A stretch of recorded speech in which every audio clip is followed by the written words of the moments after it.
So, in the last session, you began by using legend lore to learn a few more things about Zagur before attending the rehearsal dinner with Jadir's new mysterious tiefling lover, Stelina. Gerald had an out-of-body experience amidst this spell after bonding with the mask as a temporary arcane focus, and found himself floating in a different body, watching a conversation play out between Zagur and his Rakshasa fiancé Sidvasne.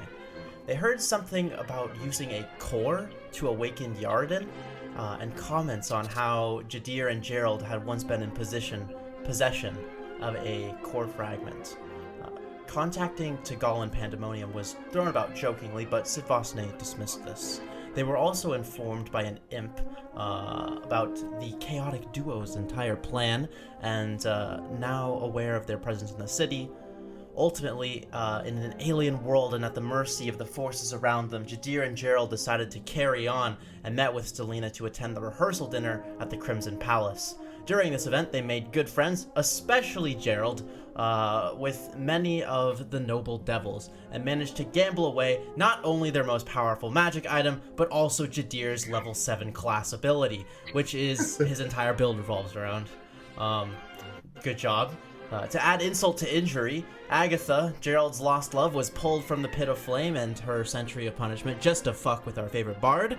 After the ball concluded, Zagur came up behind Gerald and informed him that he would be seeing the two of them personally, quivering with a mixture of anxiety and rage. We open with you two entering the chambers of Zagur. Sithra, the succubus that led you up here, pushes open the double silver doors, revealing this long room with a blood-red silk runner down the center. Gerald, you recognize this room as the one you saw him meeting with Sidvasne in during your legend lore casting. Zagur himself in human form, he has like a rather triangular-shaped face with a tight jawline, wearing that suit.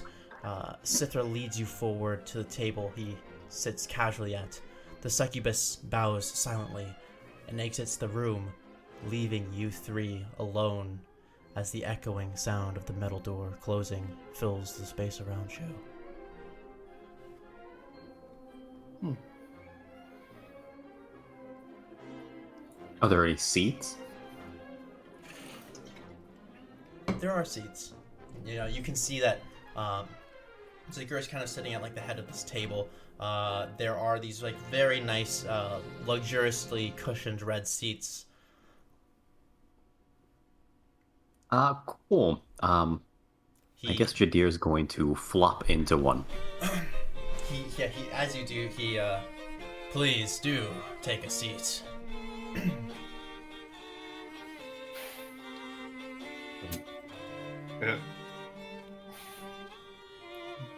Yeah, guess he does so. The fuckery is real. Zagur sits up very straight, his posture kind of narrow. Let me cut to the chase. I'm a civilized man. I have no personal quarrel with either of you. I'm simply looking to mutually benefit, have the end of this journey, rather than an abrupt tragedy.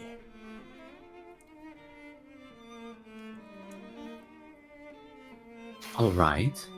What is it that you want? Tilts his head to look at you, Jadir. I'm aware you're serving under Gishrath. I'm not hearing what you want. I thought you said you were going to cut to the chase.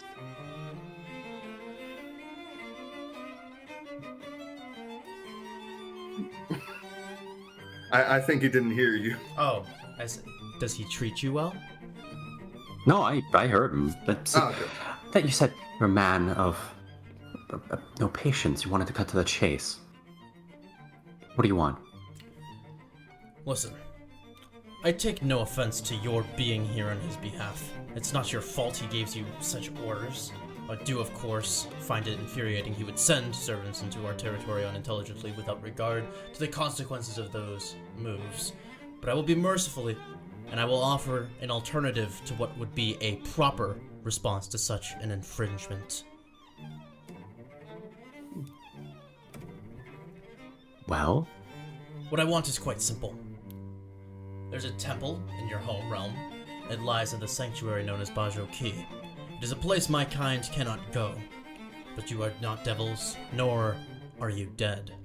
Within this temple, there's a birch tree, the tallest you will ever see. If you cut it down, I will consider us good.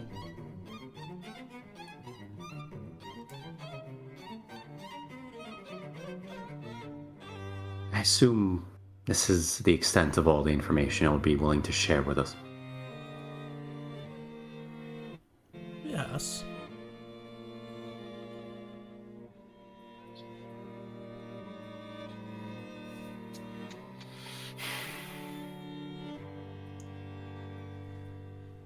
Of course, while you're in my service, Agatha will remain safe and unharmed, but should you attempt anything but strict compliance, that promise will no longer be valid. And I'll do with her as I please. At this remark, he smiles at you, Gerald, with like pointed teeth, which really jars you in his human form. Looks like wrong, seeing like a human with like sharp teeth.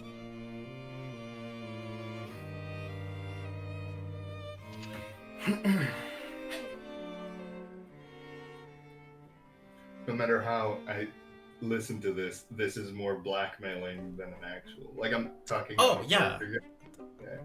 It's a. This is not a friendly neighborhood offer. Yeah, we gain nothing out of doing this. Well, you don't die. Zagur, I expected better, if I'm honest. When I've been Gishrat's pawn, at the very least, the threats have been directly to my life. Watch your tone, my well-being. boy. I've had a lot of people threaten me with death for a very long time. I'm still under that threat from Gishrat. Likely speaking, I assure you, I death will. threats from me are far more potent. That's kind of the problem here. I don't understand the extent of what you're trying to accomplish with that birch tree. Well, you could cause untold calamity in the mortal realm. Unleash destruction that I am not familiar with. Then we're in an impasse. Because regardless of my selfish streak, I can't risk what I perceive to be calamity,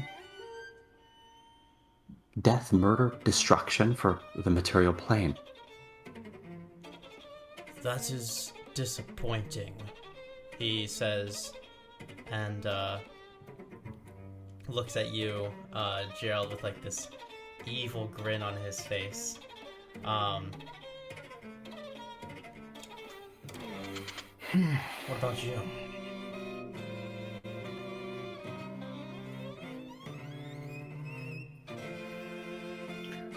He seems very quiet. And this is both the player and the character thinking.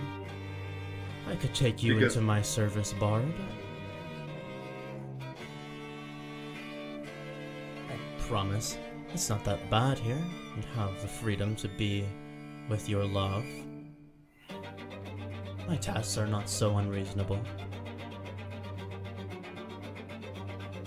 Or I could kill you both now and send your succubus back into the pit of flame. It's been weeks since we've lived under that threat. I was led to believe you were better than this. What did you have in mind, Tiefling? I came here to honor your request, your desire to negotiate. You came here to interfere with my plans. You came here under orders from your master to ensure his best interests. You misunderstood me. When I meant here, I referenced this room to speak with you. When I mentioned that, I was not referring to my involvement in your palace, your affairs, poking around. Both are true.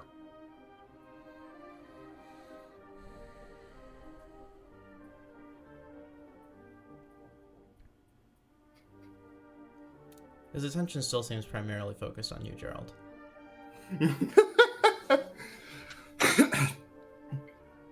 I think. Should I roll a performance or something to like try to hide the fact that he is genuinely very pissed at this person? Sure. Quick thing. Before the last session, I remember that I did use Bardic Inspiration and managed to sneak Enhance ability before we went in on Charisma. That is true. So, performance advantage, 29. So I think I managed to hide the... You do a great wanting job of bringing out your poker face.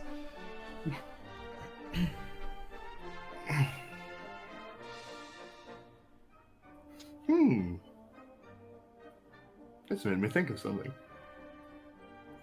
He kind of looks at me, right? And he's expecting to respond with the service thing, right? Well, your offer sounds enticing, I will not lie. But however, I know that there's never truly... Well, everything that you say, there's usually small packages with. Oh, on the other hand... If that's what you're worried on about. He holds out his He hand. kind of... Yeah, like it's he just kinda looks at completely interrupting you. And like a small like portal, like no larger than like his like fist, appears next to like Ziggur. He holds out his hand towards it as if like magically like magnetic. Like a parchment scroll is pulled out from the void and into his hand. The portal shuts and Ziggur unrolls the contract. Normally, when I take a mortal entity into my servitude for their life, this contract is the standard. If you'd like, you may read over it, and so you have a general understanding of how such an affair operates, as many of these will apply to you.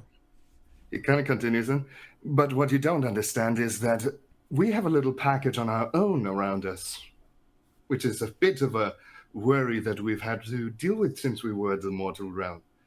A little friend that keeps visiting us. Isn't it right, Judea? Jadir completely has no idea what's going on. He kind of like... Right. I think he picks up on the little friend that we have been kind of running away from.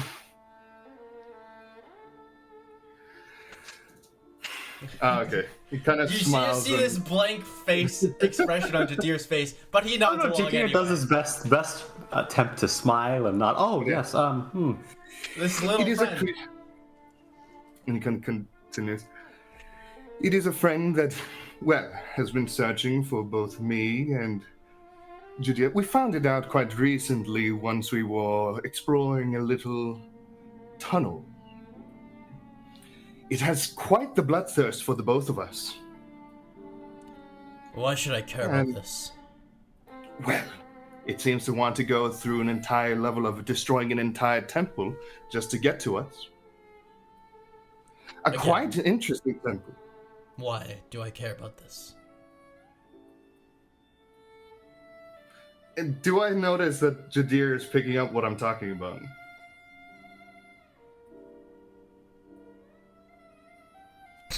I mean, at this point, Jadir thinks you're referencing the Blavinguinus, but He very much is. I don't think he's an issue at the moment, or even It's entirely of relevance. It's called bluffing.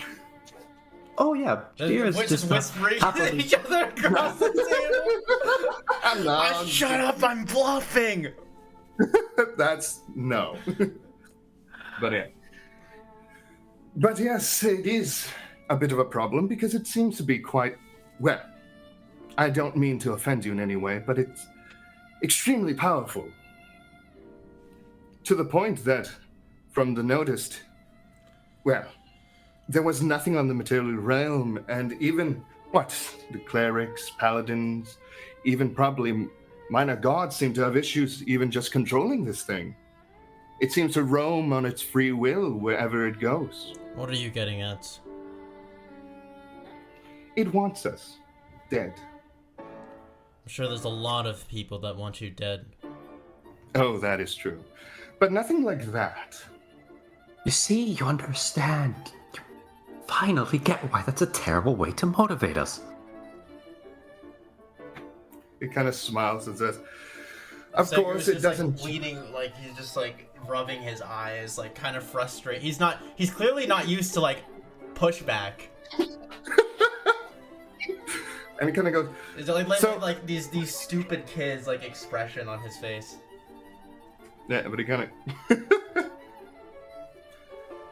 But he kind of continues. Of course, that is the problem. If you were to take our service or whatever, well, that thing would be chasing us until, well, either most likely both of us are dead, our souls been crushed, and, well, our very essence of life completely dissipated from this world. Are you asking me to try and hunt this thing down? There's a slight grin. Well, are you capable of it? I don't know the first thing about this entity, but if you agree to enter my service and cut down the tree in Bajoki, I will deploy what powers I have available to enter the material realm to end this entity.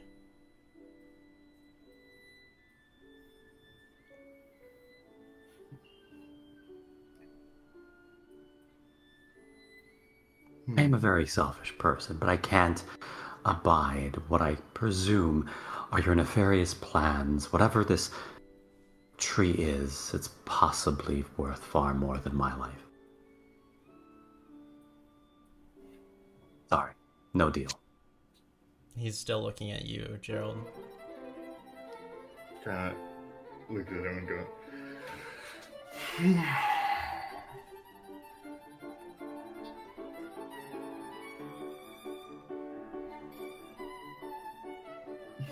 This is a very tough spot.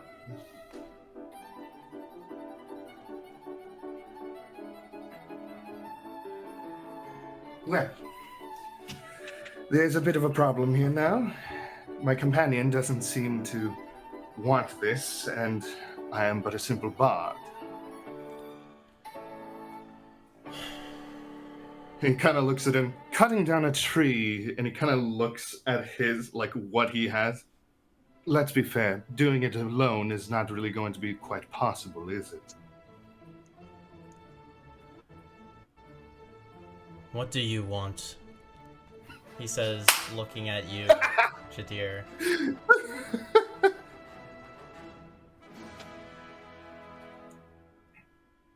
I want a truthful answer about what this tree represents, how it's impeding you, and what it serves as.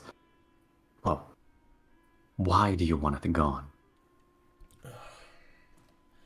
If I can't know the extent of your plans, what this means, in a greater state of things, I can't agree to cutting it clutter down. on his desk off to the side and leans forward.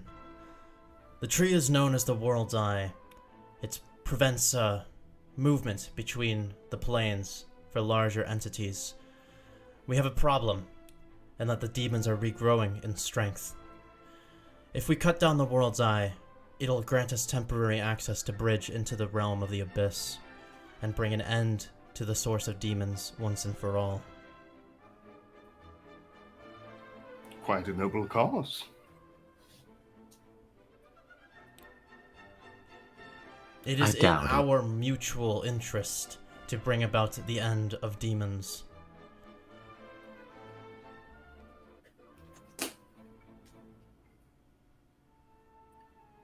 Now, if this tree is so powerful that it prevents passage between the planes, it also likely extends to the material plane, and others as well. Could. What happens once the war has finished? When the war is over, and the demons are gone forever, then we can rest in peace here and deal with souls the way they were meant to be. Can I insight? What you can, but he continues on. When souls die now, the worst of the worst are cast off into the abyss. They become demons. They grow their strength, and they make our life quite difficult. when the demons are gone, those souls will now naturally make their way to my domain. This will allow me to grow in more power.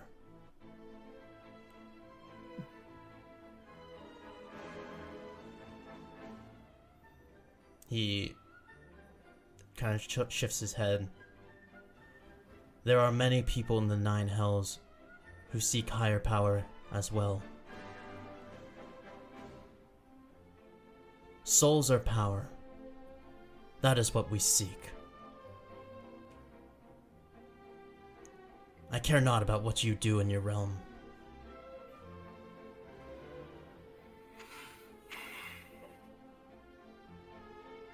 Roll insight, by the way. Yeah, I rolled 18. 18? He seems to be very forthcoming with this. You get the sense that he really wants this, clearly for his own benefit, and that you cutting down this tree will allow him to acquire what he's telling you about.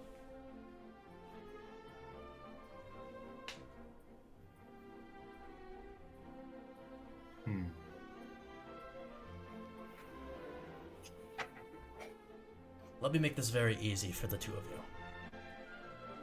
If you agree to do this, you're good to go. You may leave my realm in peace, do as you wish, carry on in life. And he looks at you, and should you do this, not only will I free you from my service, but I will free Agatha as well.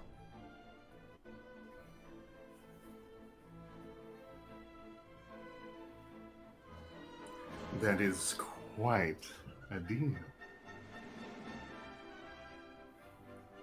What do you say, Judea?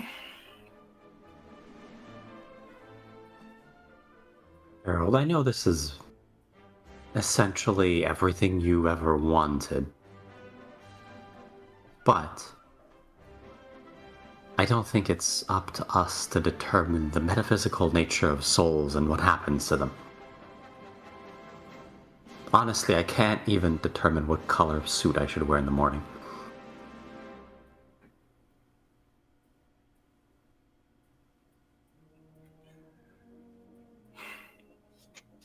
He kind of thinks for a moment.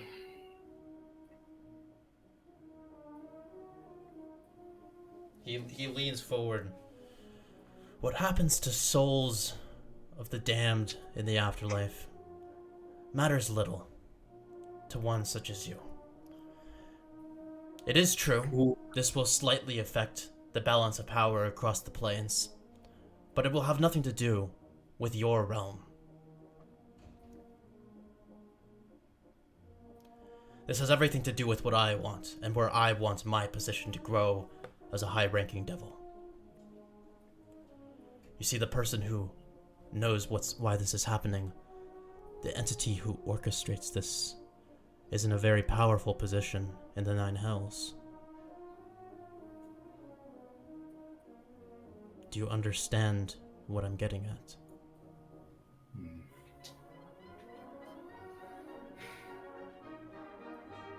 Okay, Game Master, quick question. Just a rundown of what he's offering us here. Okay, so basically... So it's a Yes, it's a temp. Okay, do you want... Okay, so we Yeah, I'm just seeing if I get this. Okay. You cut down this tree in Bajoki. You are... So, basically he's saying you're gonna enter into his service until you cut down this tree. When you cut down the tree, you are no longer in his service. You're free to go. Agatha goes free.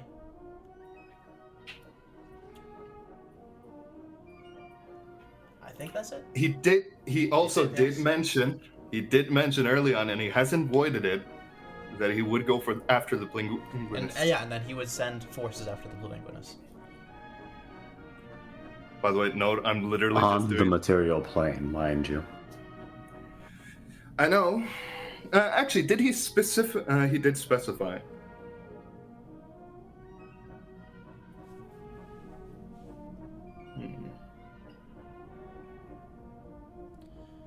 He also turns to look at you, Jadir. I heard you lost your Shadowhound in a bet. That is quite unfortunate. But I find it amusing. Should you carry on with this task, I would buy it back for you. Deer laughs out loud in his face. He can't believe this is what it's being offered to him.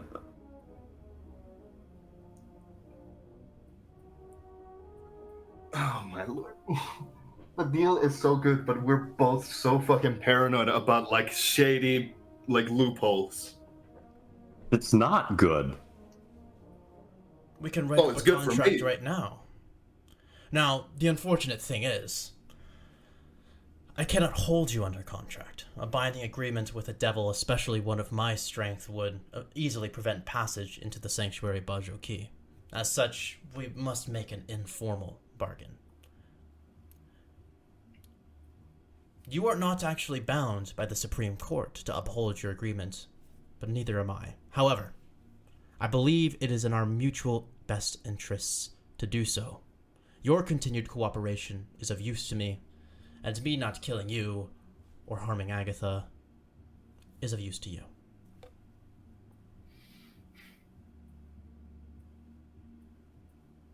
Okay. Out of character. So, we go after this whatever tree is. We have very little information about what it is. It might be protected for all we know. We are supposed to cut it down. That allows them entrance and movement across the plains, or realms, or whatever. Go into the abyss. Yeah.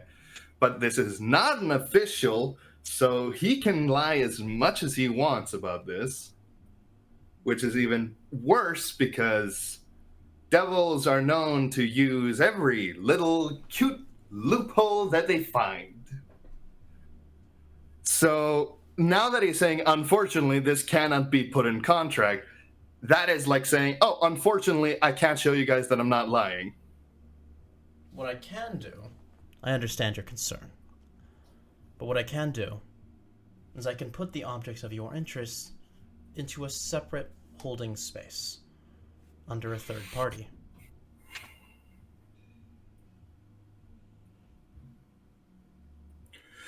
And which would this third party be? Could be one of legals, a third party under the Supreme Court, informal, but still one that binds me to my honor and my reputation in the Nine Hells. Should I break this, people would certainly know, and my reputation would not benefit from such an unfortunate event. It is worth far more to me that my reputation remain in good standing than a mere servant and some dog that I buy. You know, that's kind of funny when he says.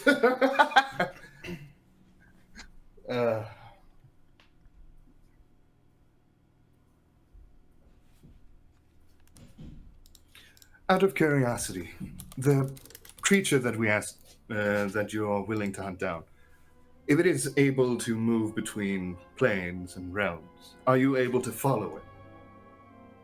I would not follow it into a realm that my kind would not be welcome in, but if you remain in the material, then it cannot hurt you if it is not in the material.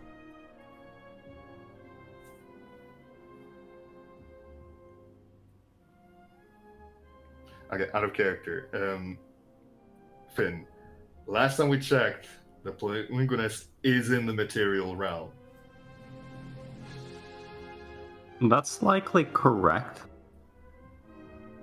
You haven't heard If any this- details of anything other than it being in the material. Yeah.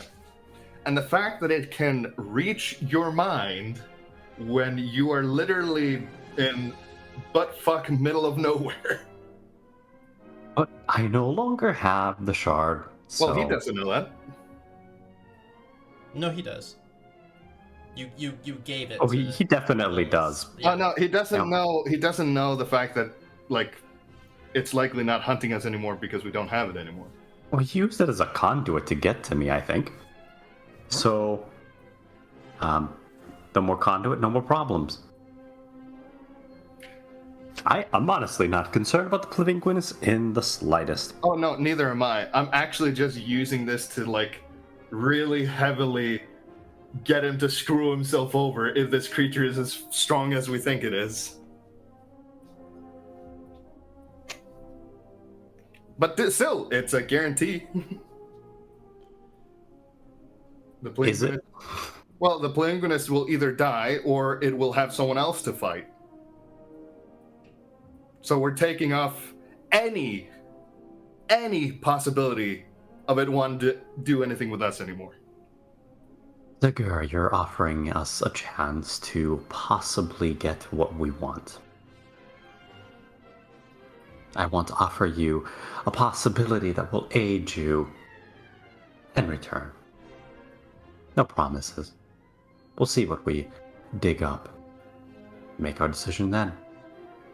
It should make very little difference to you whether tiny pawns like us keep scurrying around. Should you fail to uphold your end of the bargain, me setting you free here would not be a wise move. You have 2 weeks to finish the task. Should you not, both you and your succubus will come to an unfortunate demise.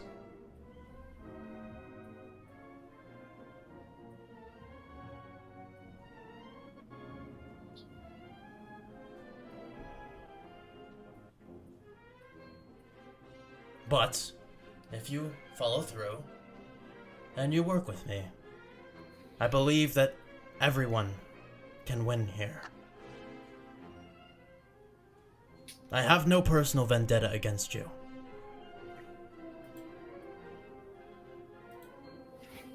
It is both in my best interest to uphold my bargain and to see that this is done. I hope you understand that.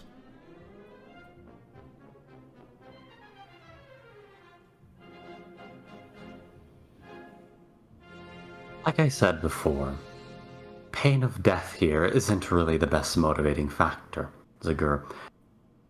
At Maybe least not in for my you. case. But can you say the same for your friend and his lover? Is that more important to you? I'm sorry, but the material realm versus the life of one succubus and my best friends, myself, I can't compare the two. Well, you have 2 weeks to think about it. That's plenty of time, he says with a slight grin.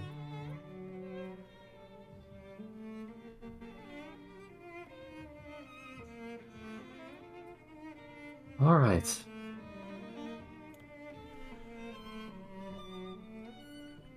Would you I like fail to to read? see how any more conversation is going to help us in this matter. You've told us what you want. We'll see what we'll do about it. He nods. Excellent. You may take free passage out of Abriamak through the Red Gate.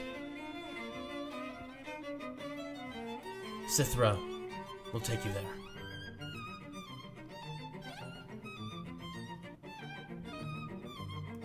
I'm glad we have come to this agreement. I'm aware you've been given rings from the Lady Lilith of Dis. If you pass them to me, I will instill runic permissions for passage through the Red Gate as well.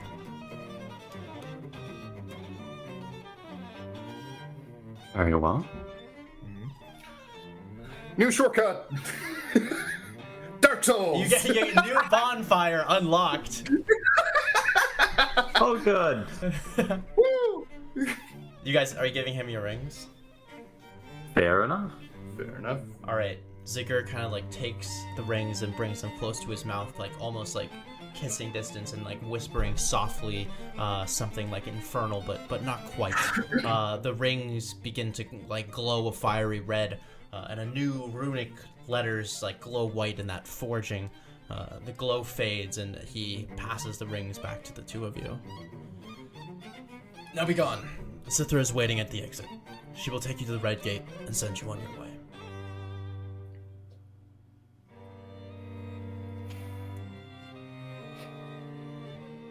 Not much we can do. Jadir will get up and give a shallow bow and He gives you a head nod on in out. return.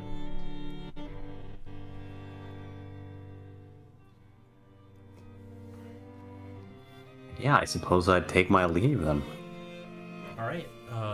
You open the door and Sithra is waiting for you there. She gives you a bow, seeming like already understanding what's happening here, and motions for you to follow her.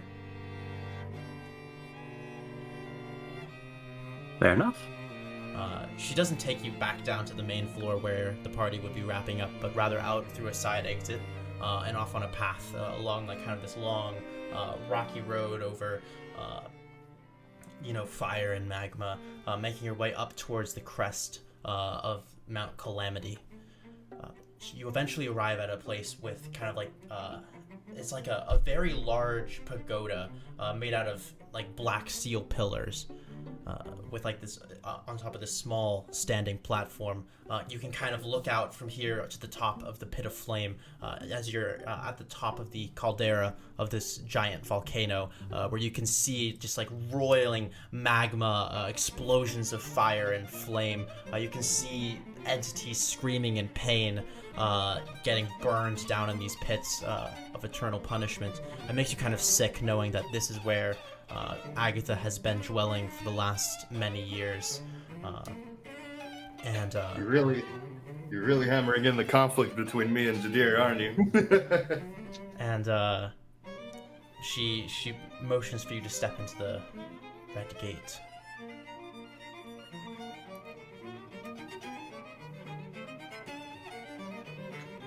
Ithra, are you familiar with Agatha? I do not know Agatha. No. A shame. Indeed. Best of luck then. As to you as well. She waves goodbye. You stepping into the red gate? I suppose we are. Yeah. Right. As you do, the runes on your rings begin to glow again, and get kind of like red hot as it begins to like very slowly vibrate on your finger. You can see like this red ore begin to ensnare you as you are just blasted out of the nine hells. And for the last several days, maybe even weeks here, every moment of every day has been spent in misery. Your descent into the nine hells has been a tale of constant stress, with death around every corner and every friendly face a threat in disguise. As you pass into the red gate, the feeling of like heat and sweat fades into oblivion as your essence is just blasted out of the pits of hell. You become engulfed in darkness, like falling into a wakeful sleep. The sound of thunder and magma eases into birds chirping, gentle running water, and wind blowing through the leaves. And soon you feel the texture of grass and dirt on your back. Your vision blurs with blue skies and green trees, and as you sit up, you come back to yourself. For the first time in what feels like an eternity, you can breathe fresh air and feel the coolness of the breeze, and it is wonderful.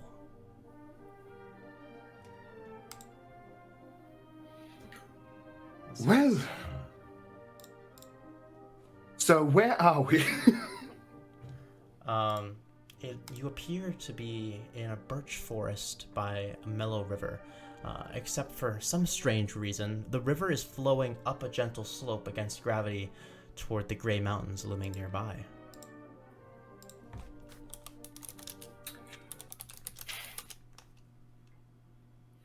Well, we really are in deep shit, aren't we? One moment. Jadir pulls out his magical compass, the silver pendant, and looks at it once more. It is now clearly pointing in a direction to the east.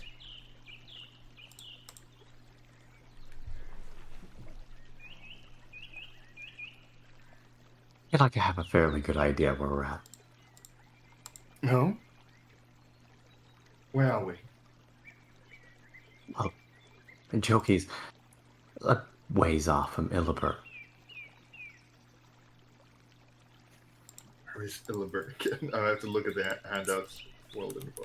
I grew up there. The river's flowing in the wrong direction. I'm talking about map-wise. Where the fuck is Illiburg? You're look It's for the map. on the western coast. Vigrilance. Ah, Western Coast. Ah, okay, it's there. Ah.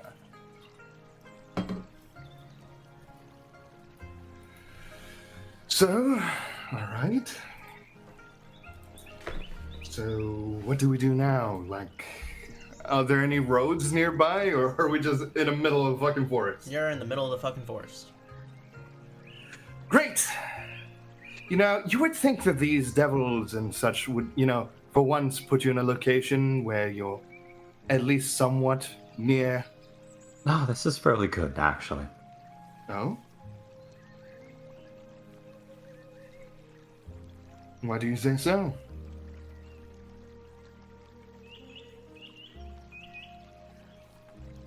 It's been a long time since we've been here. Material plane, it's nice. It is really nice. Gerald kind of looks at the grass, kind of just falls back. Does grass anything? Nah, just. Well, we didn't die. So, hurrah, huzzah, if you may. Jadir will pick up your loot and just kind of like gently put it on top of your stomach and like also fall back on the grass. So, we probably have tales that not many can say, even though it's not done yet. Through hell, spoke to an archdevil that didn't murder us on sight and didn't want to enslave our souls.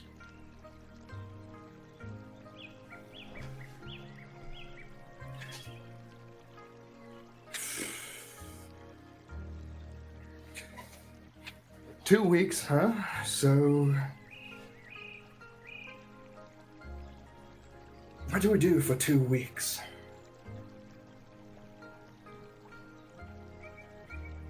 I don't know. Want to spend one just relaxing?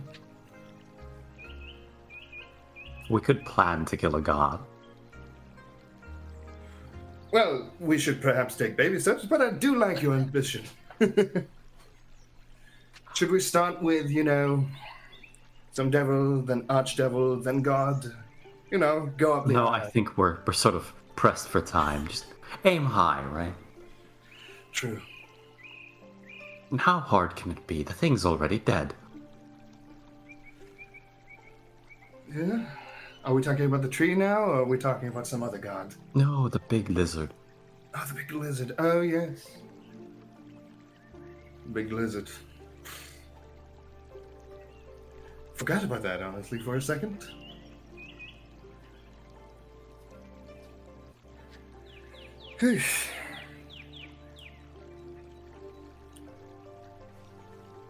So, talking about that, this big tree thing, it seems to be of quite of a, well, what do you say, an famous little thing. If we go somewhere and gain some coin, we can legend lore it, help us make the decision. I have a feeling he'd deposit us right outside in the most convenient way possible.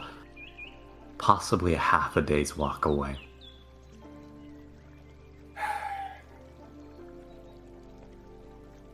Well,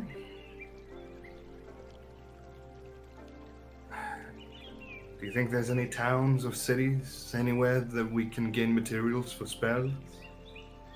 Or do you think you just put us in the middle of a goddamn forest because, fuck you, I guess? Before we, get going, I suppose. I think we just- need to decide on what we want to do. What about 10 more minutes? I'm enjoying not burning to death.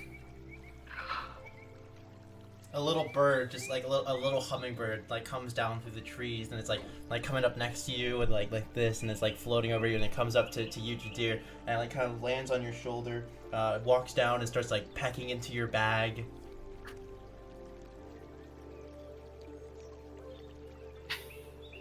What do you?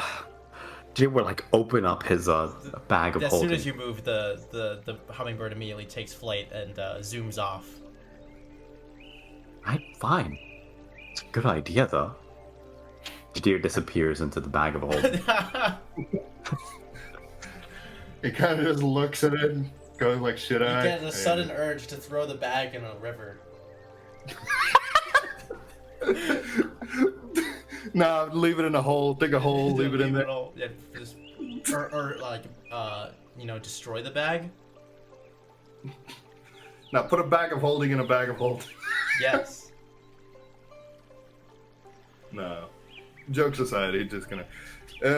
Is there a fairly big tree that it would allow me to see? You know. Yeah, you can definitely climb a big tree. Can I just fucking climb while he's in there? Make an athletics check. Athletics. Oops. 9. 9. It's a bumpy way up. You take a couple falls, like oof, as you slip and but you get caught on like a branch underneath. You kind of have to like clumsy Winnie the Pooh your way up to the top of the tree, but eventually you're able to get up to the top. You stick your head out of the top and you can see just from miles. You're in the middle of this titanic forest. You can see these small rocky mountains kind of stretching either side like across the river, with like these immense bonsai trees and cherry blossoms, and they shroud the gray stones. The air is set up here is like scented with like the aroma of spring blossoms. And you can see tall red pagodas that can be seen across the ridgeline. You can see another set very far off to the north from here, of these very tall white mountains, and on the other side of this vast tundra, which it appears like from this the forest kind of bleeds into a bit of a murkier forest, which slowly bleeds into like a flat marshy plains, which bleeds out into a tundra, which eventually hits those tall white mountains. On the even further to the west, you can actually see from here like a small dot on the horizon, what is likely the city of Illibert, as you can just follow the river all the way down to the ocean. How long would it be to go to Illibert from here? You reckon 3 or 4, maybe 5 days, if you're keeping good pace. That would take too much time.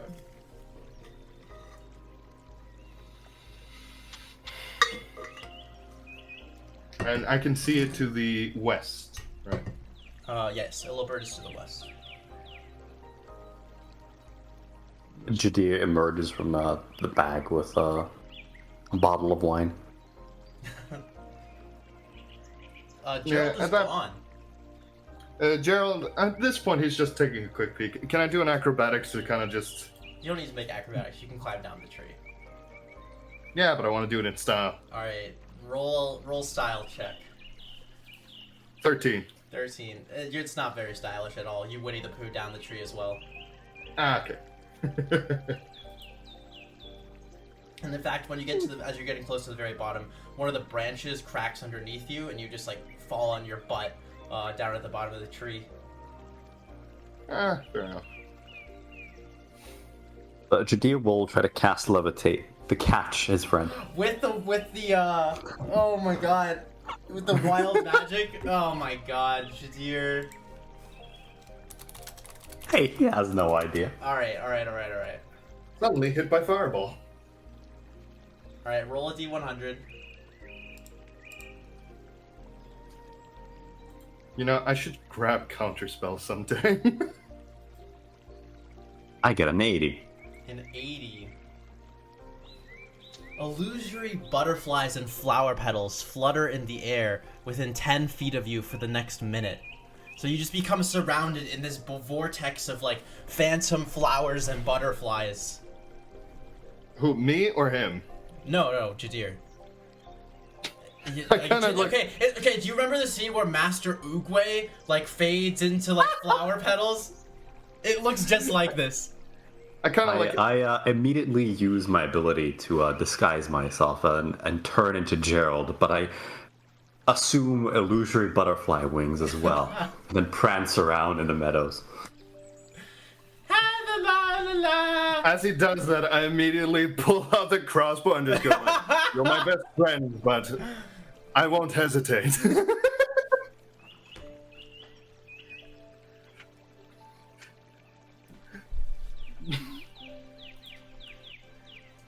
But Gerald will stop and morph into Jagur. Drive a hard bargain.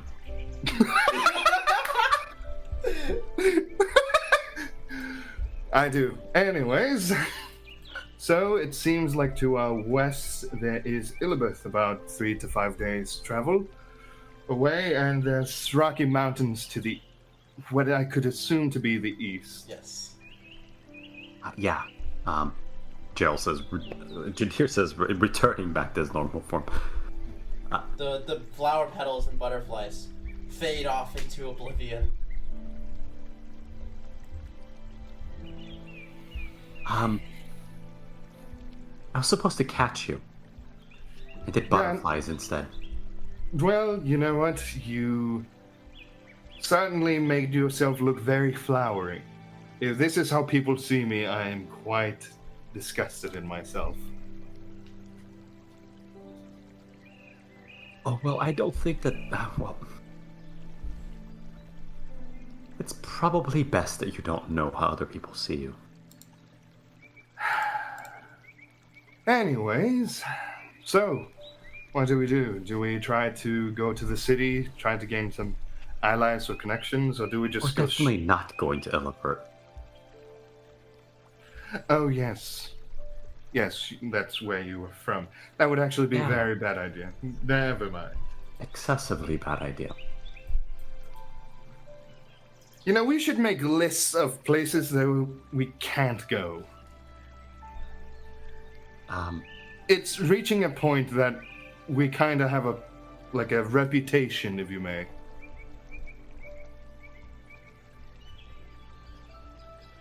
All right.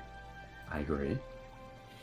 So, in my case, well, the Kiamon, we cannot go there. We can't go to Ageria either. Ever. All right. Well, you can't, Gerald. Well, I don't know that. He's been lying about that for the entire time. So I have. Yeah, that's true. I'm from Novarin, ain't I? Novarin, yeah. Or yeah. We can never go to Novarin. Never. Go to Illibert. All right. The short list. And I don't know really how Barad Baisa is feeling us right now. I feel like Barad Baisa should be kind of on the only we really need to kind of situation. You just listed off every place you've ever been.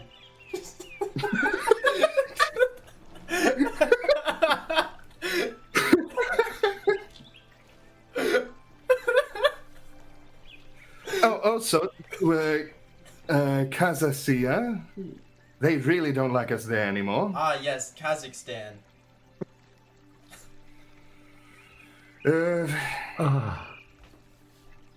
You know, can't go to Nigeria either. Can't go to Nigeria either.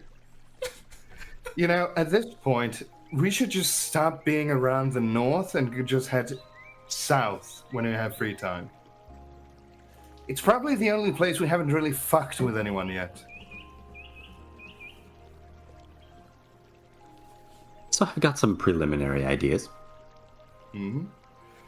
I've never known too much about Sechis. I know there's a bunch of temples there from what we've heard about, but I don't know if it's a nice place to live in. Right, we should just go treasure hunting. Well, not now. I'm talking about in the future. Maybe you'll find an anti-Zagur artifact. then we do that. Excellent idea, Game Master. It's an anti-devils named Zagur killer. How convenient. How very convenient. So, you know this area better than me. Well, maybe Illibert a bit more, but do you know about the Wilderlands of Vigraland? I'm not really a tree kind of person, you know. I was referencing figuring out what we wanted to do first, as I have some tall ideas. I don't know what you want to do, but...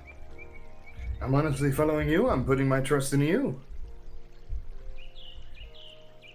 Well, see, here's the thing. We don't necessarily have to honor what the bastard wants us to do. True, but we only have 2 weeks to come up with something. Well, Also, he wants to bring back Yarden. If we prevent that from happening somehow, as insane as that may sound, that would accomplish our deeds. But screw your lover in the process.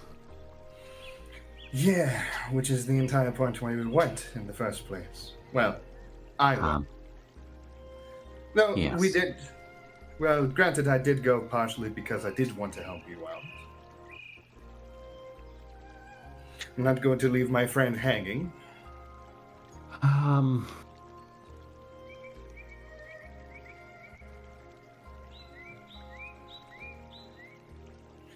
Well, we could report back to Gishrath. I doubt there's much that he can do. Interesting. Isn't there an academy to the north, if I remember right? Not too sure, though. There is.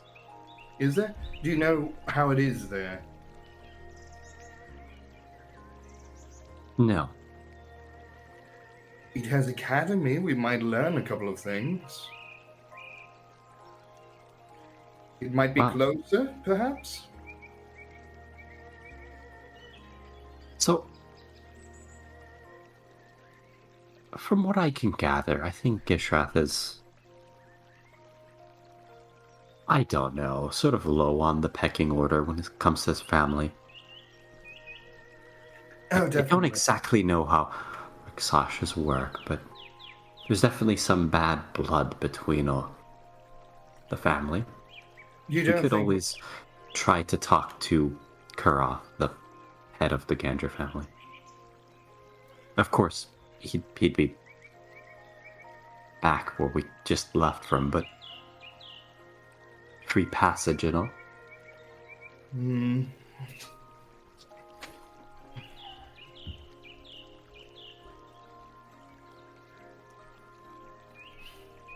You have that little candle thing, right? I do.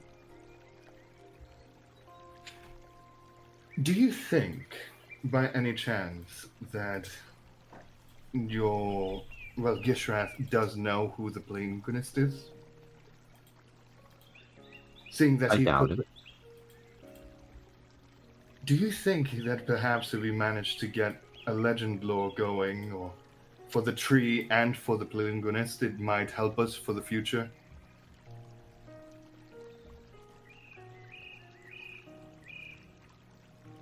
Seeing that we did kind of send an archdevil, well, his armies, after the Plaingunist. I suppose it might not hurt to report back to him. But at the same time, I think we really do need to decide now whether or not it's truly something that we want to do. I mean, helping the bastard. Well, currently it's the only way I can get Agatha back.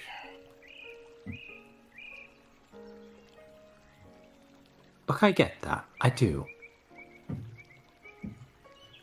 Child, I know she means a lot to you. But I don't know what this tree means, what it represents. Would you want to risk the mortal realm, thousands of lives, to alter how souls are handled after death. It seems preposterous to me.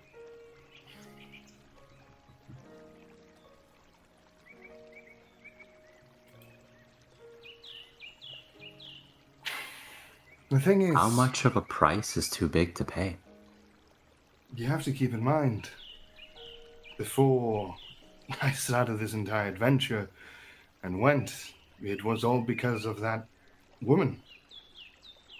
If I don't follow through, I don't know what to do with myself. I don't know who I am at that point, and I'd feel like I'm betraying the little part of who I really am at that point. That little honor that I've left for myself. To go as far to abandon the one you love.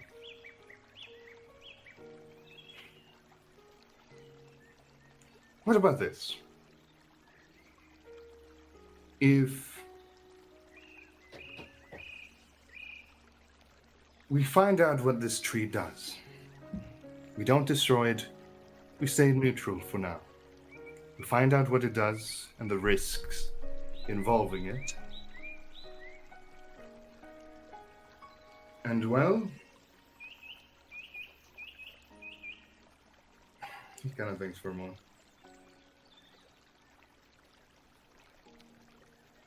If that doesn't work, I'll have to find another way. Within 2 weeks. A tight deadline. It is. Look, What? Gerald. Hmm? If you so requested, I won't go against it. Say fuck the consequences, burn down this tree, destroy everything. Damn the consequences, I'll go with it. I don't care. Well, if there are consequences that are that big, we can always try to clean up our mess after we're done. For once. We're really bad at that. We are. We don't really have a good reputation, but if Agatha is free and you don't have that many ties anymore, we can perhaps for once actually do something good after doing one last, perhaps necessary evil. I turn a new leaf, if you may. I know. I'm surprised I'm saying this myself. Look at us. I stole and, conned rich people. You have no idea. Yeah. Kind of looks. You, well, God knows what you've done. I hope not. He kind of chuckles at that. Well, granted, it might be our way of redemption after we're done with all the necessary evil. Though perhaps the gods won't forgive us. Well, fuck them. They don't really care about us either way. All of a sudden, a lightning bolt streaks down from the sky. I'm just kidding. A god has never really done anything for me. What about you? I can't really say. Well, perhaps we should take it like this. In the case of we need to do the necessary evil, we'll clean up our mess. And if they fault us for it, well, we'll just see what we can do. But we will be somewhat free. Your optimism is astounding. Well, being no longer surrounded in flames of molten lava, the surrounding screaming of the dead, and the smell. Well, I do kind of miss the swamp. That was actually probably the only nice place. You're absolutely insane. Well, it was better than the other two places. So, yeah. Well, I think we should maybe begin by talking to Gishra. Do you want me to join you? Say hello to your little... Well, not little, I guess. I don't really know if you can. Should we try? Might be kind of funny. We might get a laugh out of it. Very well. I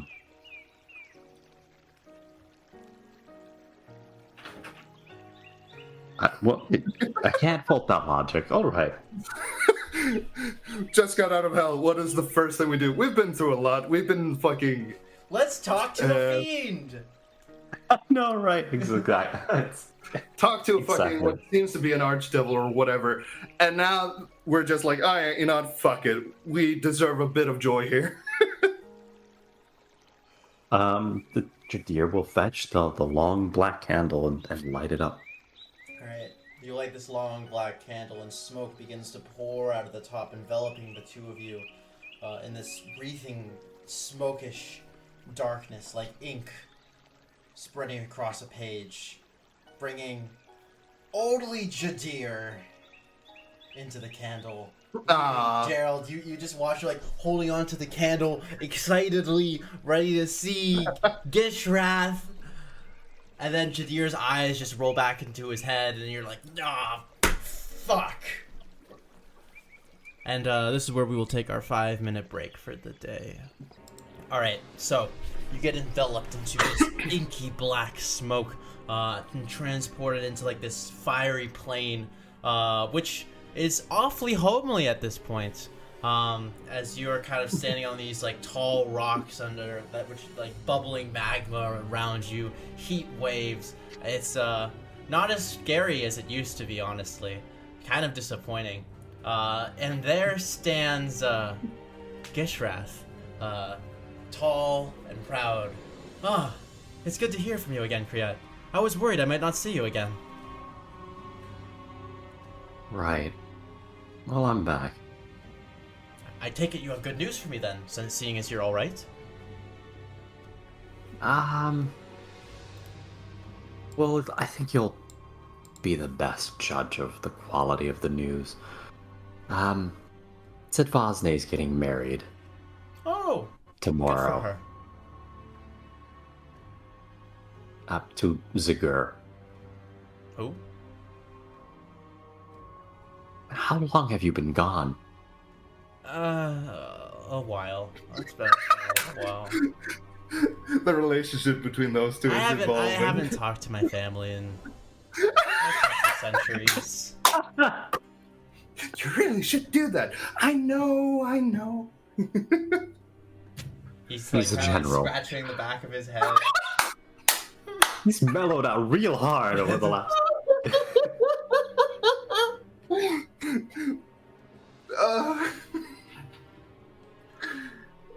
You know that one favor you did for him, the news thing? Wow, he must have really liked that. Oh.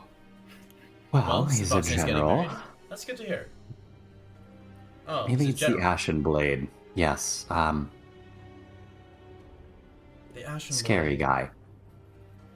Blade. Oh, that Order of Humans up in Cassia? What does that have to do with Zagur? No, has everything to deal with the balance of power between different factions in Hell. Wait, hold on. Oh. Well, alright. Well, I'm glad to hear that Sidvasne is making her way up the ranks. Is she... When she She's came to plotting visit- your downfall as well. I knew it. Ugh, it appears I must ready myself for war then. I expect nothing less from my sister. Do you have any idea what it is that my family stuck in me? A vague idea, though I was not really the one that was overseeing that. If I recall correctly, that was actually placed in there by the Order of the Ashen Blade. Mm-hmm. They encountered Hey, that's it really nice on of a you to... chance. You were an experiment. Very good. Why do you ask? Well, it appears your sister's keenly interested in these things. It's a I fragment. just kept it then. She calls it a fragment of a void core. Interesting. Do you know what Right, that means? Well, Zagur and your sister are plotting to awaken Yaradin. Apparently they need And as he, cores to do that. Sits up very straight. Awaken Yaradin? Or, Yes. huh. Can't see what use they'd possibly have for that. I don't know either. Now, on our journeys to the realms, the knowledge that I was essentially your pawn became known to your sister and Zagur. What? Are you serious? No, I'm joking. Why would you do that? It's like flames like explode behind him. Well, it wasn't like I mentioned it to them directly. Passing through these parts of hell has been rather troubling. How did you escape? Oh, Zacher sent us back himself. We have an informal agreement with him. Which is... There is a tree in Bajoki that he once destroyed. A birch tree. Well, a little bit offended that it had nothing to do with killing me, but...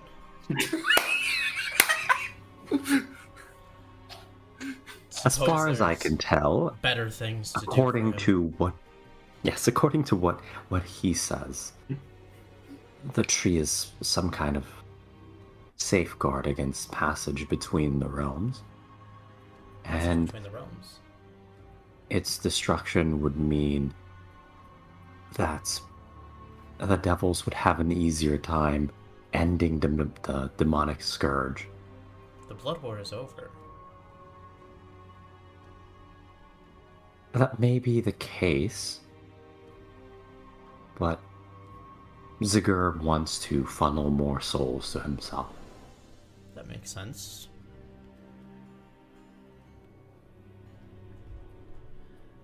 Did they mention... So he's essentially given us 2 weeks to accomplish that, or my friend and I are both dead.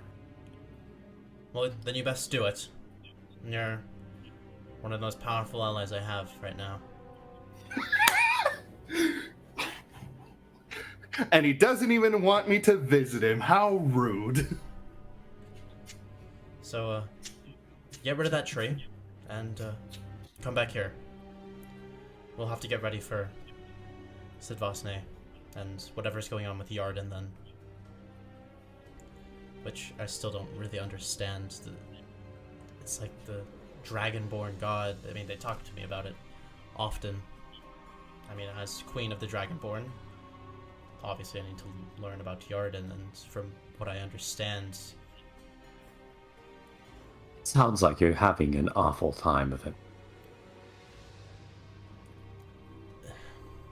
It's a burden of rulership.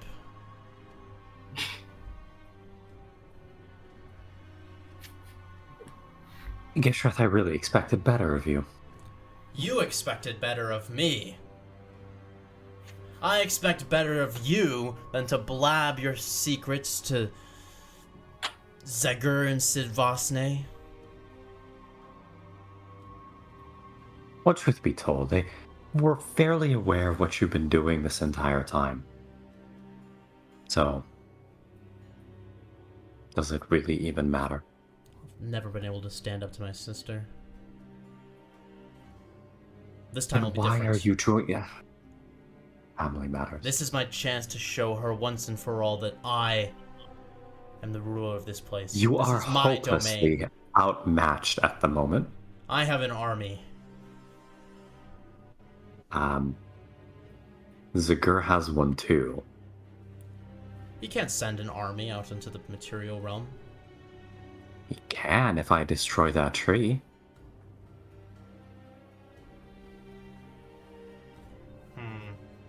Yeah, maybe you should just let yourself die.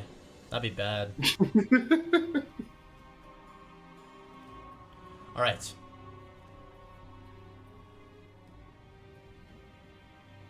No, I don't think Zygor would send an army out here. I have to admit, Sidvasne does seem to be more conniving. Sidvasne would send an army out here. But if he says he's primarily focused on acquiring souls, he's not gonna get that from sending an army out after me.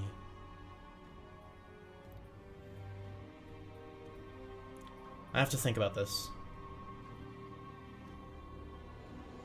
Look, as far as I can gather, the only reason you register as a blip on their radar at this point is because you sit on Barad Baisa. So... Well, I'll die before I abandon this place. I've worked decades to get to where I am now. Hey, best of luck then. Best of luck to you too. Oh, and I lost Ace. Get out of my sight. As he waves his hands and the black inky void begins to re-engulf you. And it's all funneled back into the candle and you're left sitting next to Gerald. With the sound of... Useless fucking cat. As you kind of appear, he's like, Oh, welcome back. That took you a bit. Yeah, no, he's useless. Oh, I think we established that quite a long time ago. I didn't. I was terrified of him. Well, granted, I think we've been through worse now. Look, when I realized how useless he is, I actually had an idea. Right? Now, this is somewhat of an insane plan. And Okay. Kadir smiles, a very pointed smile. What if we allied ourselves with the Plavinguinus? Huh? Well, technically I do have sending. We could tell it where we are. You don't think it would try to murder us? Possibly. However, folks like Nora, it does seem to have a degree of sensible nature behind it. I mean, it's recognized her talents and not killed her.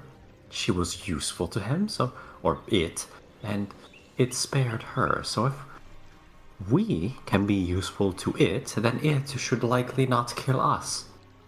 So, it might have something against you, but it doesn't even know of my existence. From what you've told me, that was just a bluff to the... Any time that this entity has spent in Barad Baisa, it would likely learn of your existence. It's really hard to murder 20 or so people and not leave a trace. No, Also, you're like... You're a celebrity in Barad Baisa. Were. So we contact the Plavinguinist. This is crazy enough where it might work. Though I feel like we should do one thing before we contact it. If Half the possible, bottle left if you want some. you could just kind of switch it. Holding it up. Okay, crazy idea. I'm liking where this is going. Oh, But- to be fair, I kind of just shot that out there as a wild offshoot because it clearly wants these cores, or at least this fragment. So, Right. I have an idea. I have an idea. And he kind of like has a smile as it says that. If it is willing to speak to us, I forgot I had sending during the time. We've now made it that the man himself who sent us here wants to kill the Blinquinist. However, he does not know that, well, we were doing it simply as a bluff. We can communicate it, say it, that the Archdevil have the Void Fragment and they're collecting it. It would enrage it, but also get us on the good side of it. I don't know if that's possible. But there is a possibility. All right. Now, assuming everything goes well, we get the Polyvinguinus interested in chasing off after void cores, whatever they are, and we, I don't know, get it to be pissed off at archdevils, I suppose, and all of that happens. What then? Zagur is still in charge of your love, and... Well, see, here's the thought. If the Polyvinguinus is as strong as we think it is... It is still stranded on the material plane, right? It can't... True, but we have a ring. Yes, we. Not it. We. Which we can give. GM, correct me if I'm wrong, but I thought that they were brands. They were brands. Oh. They were it's like a tattoo ring made out of scar tissue. Actually, we can still do it because, well, the bag of holding. We would have to... From what you've been told, the Polyvinguinus is at least 20 feet tall and will likely not fit inside of a bag of holding. Look, it is an idea. We don't know what it's capable of. Dear Polyvinguinus, we'll take you to the Void Shard. Get in the bag. Get in the bag. No time to explain. I am a 2-million-year-old god of all that is evil. I will annihilate all in my path. Get in the bag. Get in the bag. Are you familiar with those slinky toys for kids where you just open it and the snake comes The shooting jacket out of the box. back? Look, Yes, it is a crazy... Polyvinguinus in the box. Yeah, Look, Zagur, it I is a- got something for you. I will destroy everything. Look, if we are to do this, he is legally bound to follow it. He cannot break it because he would have made the deal ahead of time. So he is legally bound.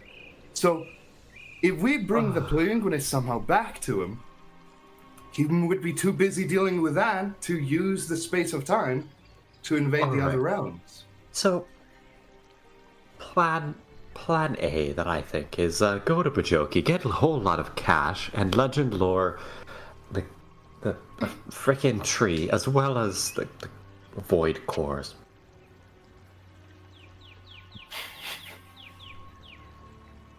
Huh? What do you think will happen, though, if we do... Because we are familiar enough with the Polyvinguinus to do a sending spell. I'm more concerned of if we were to do that, will it just want to kill us right away? I'd say it's about a 50-50. All right, let's roll the dice. Or, hear me out. Let's not do that. Let's learn more about this Oh, tree. no, I'm not talking now. I'm talking later. Also, supposedly this sanctuary inside Bajoki is strong enough to ward off powerful entities. So, two things occurred to me. One is, I am sort of tainted by fiendish blood through Gishrath. So I'm going to have to be the one. I don't know. I might just walk in there and poof. Jadir gone. Or we could use it to possibly communicate with the Plavinguinus, and should it somehow, I don't know, appear 10 feet away from us and try to murder us, the Sanctuary could guard us, perhaps. I don't know. Well, we do have the ring, so if it does try to come and kill us... Actually... Yes, let's run into hell for safety. Well, no, because then we'd have the location. And by the agreement, he would have to go and attack it, since we know where the location is.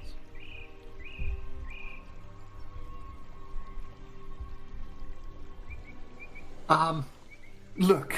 Shall we head towards Bajoki? Yes, let's head. It's not This Bajoki. It's Bajoki. Bajo.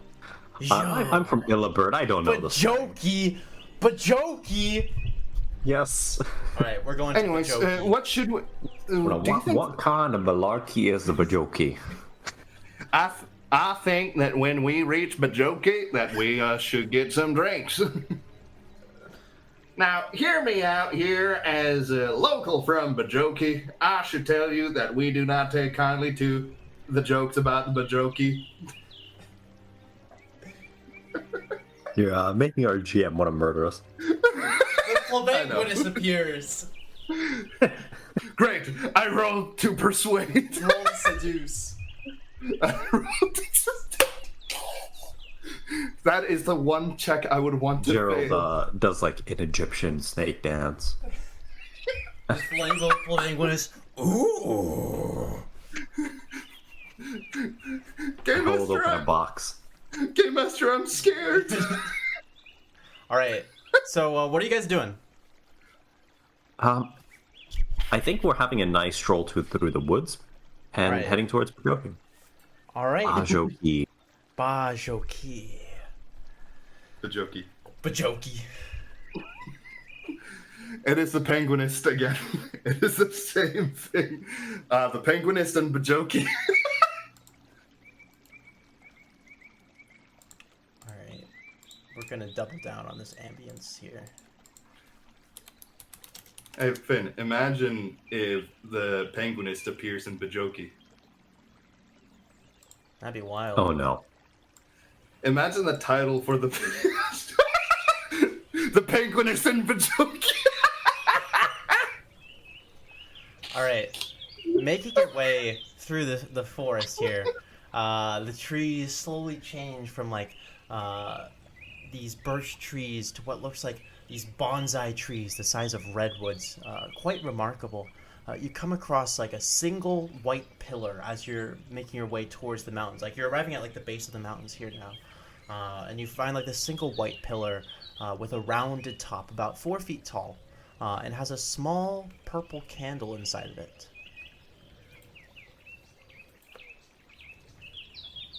Just an interesting thing.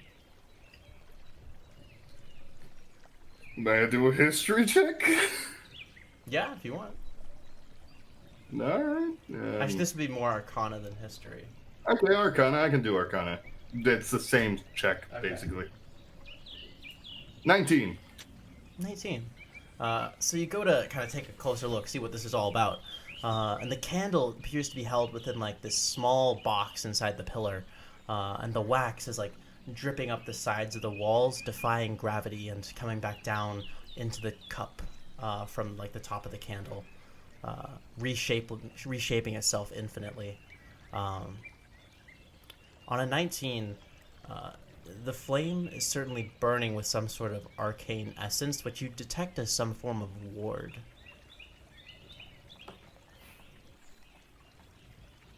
Can I take a pebble and just throw at it?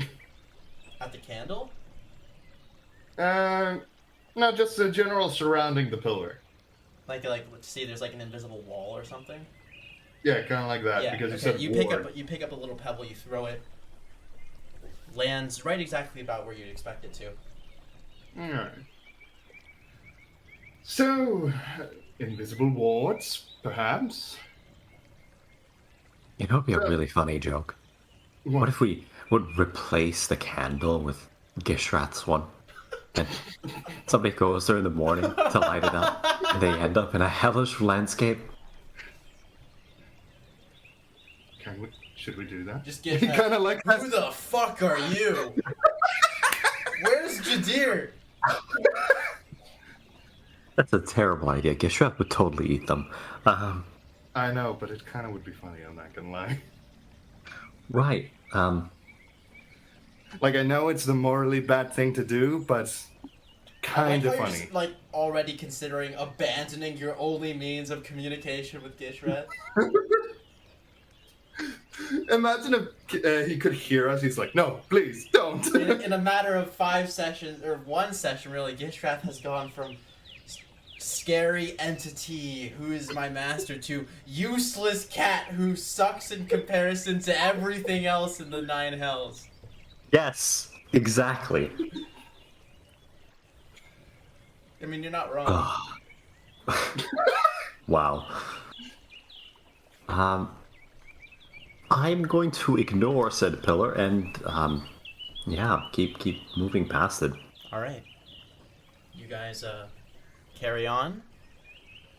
Yeah. Sure. Okay. So, you're moving Nope. past this pillar. Discord is doing the. Hello? Hello? Yeah, we can hear you. I can hear you. Uh-oh. Yeah. Discord died. Can you hear us? I can hear you. It just red Okay. bar. Welcome back. Thank you. What did I miss? Are we Nothing. dead? No. Okay. So, you guys are walking through the forest. It's about 5 o'clock probably right now in the afternoon, and you're striding through the woods when suddenly you hear the strangest growl you've ever heard in your life, like something like a mix between like a hooting and like a low growl. The bushes begin to shake nearby, and you hear a great thump and cracking of bark and wood as something slams into a tree hidden by the underbrush. Oh, babe. Can I turn around and look at it? What's an owlbear? I've heard stories about it. Please don't be an owlbear. Is it I turn around and look. You turn around and look, as suddenly this monstrous cross between an owl and a bear. I just go, this run! Feathered, muscular beast with razor claws. Just like this short beak comes like exploding out of the bushes and leaps towards the both of you. You can see the strange black veiny coloring around its large owl eyes, almost as if like the feathers around its eyes are crumbling into ash. It immediately starts charging you. Roll initiative. I just. Okay. Oh, 25. I get a 14. I got a 25.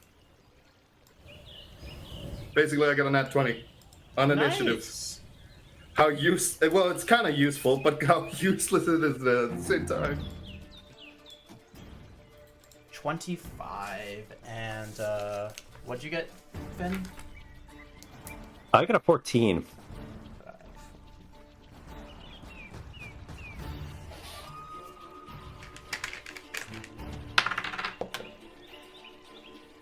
Owlbear gets a 12. Okay, So this thing's probably like Yeah. 10 feet away from you, just like exploding out of the bushes. DM, Yes? Charm Monster. Okay, go for it. Yeah, so it needs to make, what is it? Wisdom saving throw. Alright, Since we're not fighting, it does not get an advantage. okay. I mean, Does we're in what? initiative? No, it's definitely fighting you. No, it's like if we are fighting it. Let me read it, because perhaps the wording is needed here. It is very aggressive towards you. You attempt to charm a creature you can see within range. You must make a wisdom saving throw, and it does so with an advantage if you or our companions are fighting it. We haven't shown anything of fighting right now. Well, okay, it's fighting you. I would rule that the combat Darn it. rules as written. Maybe you could make a case, but I think rules as interpreted. Fair enough. Fair enough. I think I'll give it the advantage. Well, it failed its first roll, so that's a 15 plus 1 is 16? Fails. Fails. All right. DC 17. Nice. It's charmed. All right. This giant monster of a creature suddenly just stops dead in its tracks, kind of like giving you like this low purring hooting sound as you just looking into these titanic eyes. Yeah. I will kind of say adorable. that I will say Gerald was like in this position, like as it was charging. Now it's just like an inch from your face, like hooting and purring back like simultaneously. I'm just gonna Like it say, mixed with a growl. Jadir, am I dead? No, what that? You're a travel-learned person. What are these things like? So I'm not dead. Kind of looks at it, looks up. Oh dear God, that You is can an see owlbear. like the teeth inside of its beak, like mouth, like just like like shark teeth. Owlbears are known to be extremely aggressive. They will kill pretty much everything. They have quite the reputation. And you can Thank see God. something unusual about this owlbear. Like as you're like staring directly into the face of this creature, you can see that there are like these strange like black lines, like its feathers around its eyes are like made out of ash or something. Like something is wrong with this creature.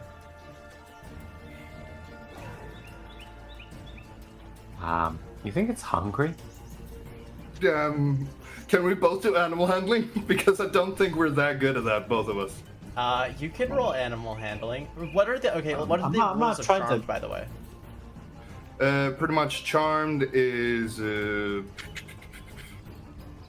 are you just talking about charmed? Yeah, like what's the charm usually- condition?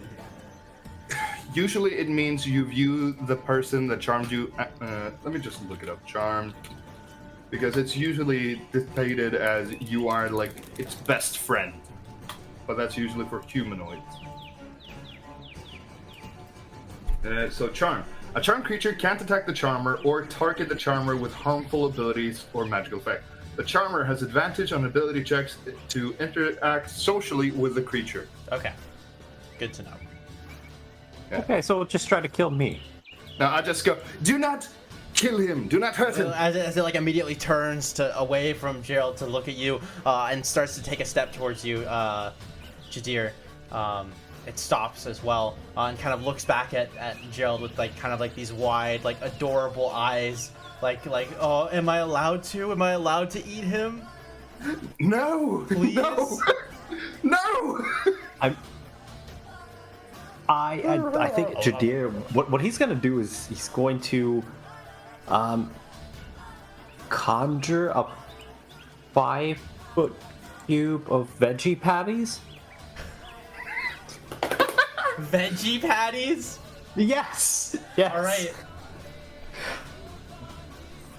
I just kind of want to plop it down. They're like steaks. 5-foot cube of veggie patties as it starts like sniffing at the veggie patties.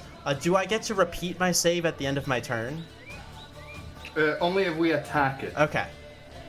And it begins. How long does this last? 1 An hour. hour. Okay, that's a long time. It begins sniffing at the veggie patties, and then, like it gives one of them a lick, and then starts eating one slowly, and then immediately just starts just like devouring through this cube of veggie patties, which is gone in like 2 minutes. Yeah. He was going to start slinking away. Like, okay, Oh yeah, sorry. When the charmed, it ends like after an hour, and it ends prematurely if we do anything harmful to it. Like it just ends. Dude, imagine like railroading your players by saying you accidentally put like cyanide in the veggie patties, and now it's angry at you. It accidentally gets a tiny bit of a scratch.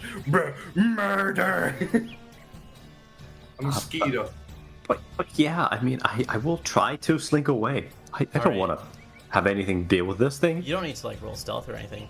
Are you slinking away too, Gerald? Yeah, he kind of goes to this, like, take a nap. The owlbear finishes the cube of veggie patties and then begins kind of like walking in a circle before laying down on the ground with like a kind of like a bit of a low, gentle, like growly hoot.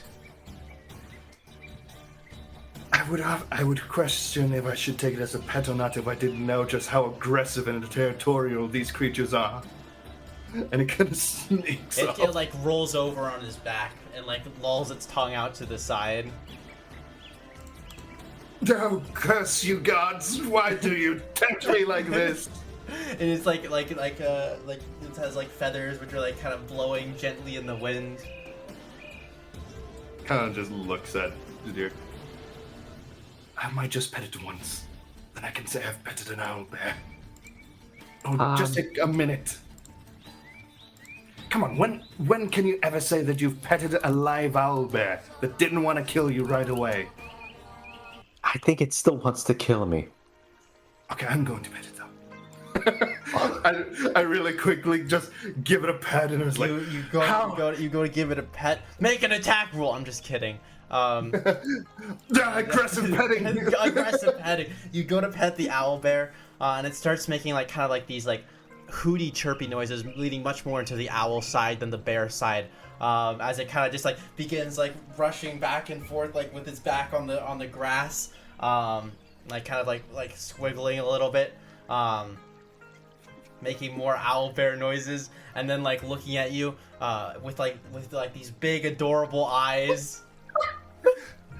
And you could, but then it begins like kind of like clawing at its face a little bit as you're scratching it, and, like trying to like dig into the space around its eyes, and pulling out like these like strange like black ashen tissue around its eyes. Can I do a medicine check actually about that? I'm kind of curious. Yeah, go for it. We have an hour. Yeah. Might as well try to see because of this is 11. I have no idea. 11. Yeah, it doesn't strike you as something that is not. It strikes you as something that you wouldn't see normally, and as a form that a disease would take. It seems like you get a hunch that there might be something magical behind this affliction. All right. I don't have lesser restoration, so I can't do anything for this creature.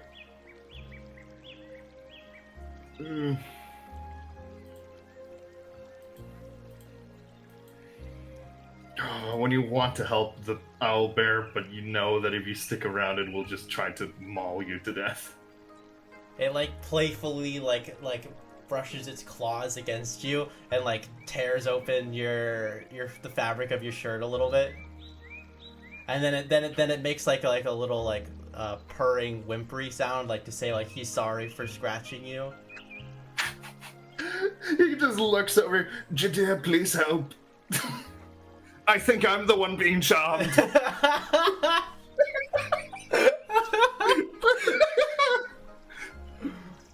I can banish it if you want.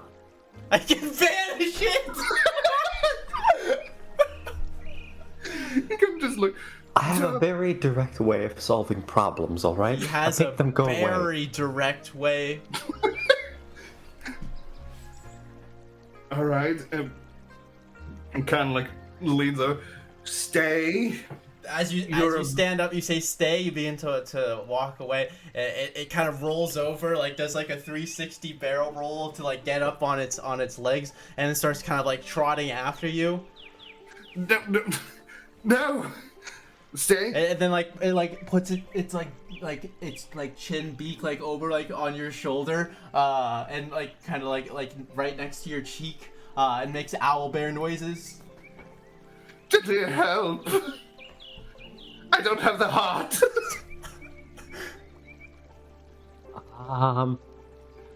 I know it's a murder machine, but it's...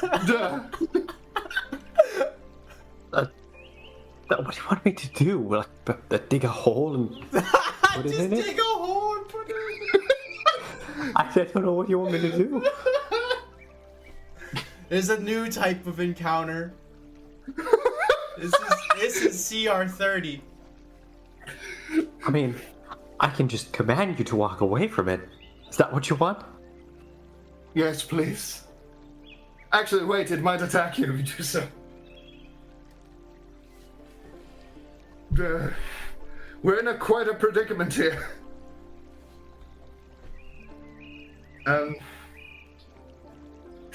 The owlbear suddenly it sits up straight, and it's like little owlbear ears go up, and then it looks around and begins trotting off into the bushes. Oh, thank God. Okay, let's hurry.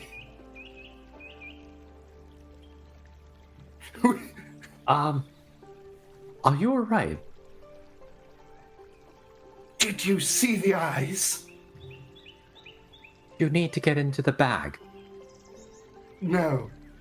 I've just never been approached by cute animals. There's no owl bears in the bag. You look into the bag and the owlbear's head pops out of the. I'm just kidding.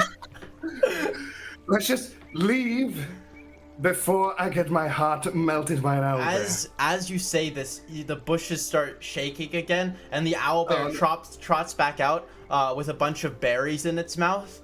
Oh no!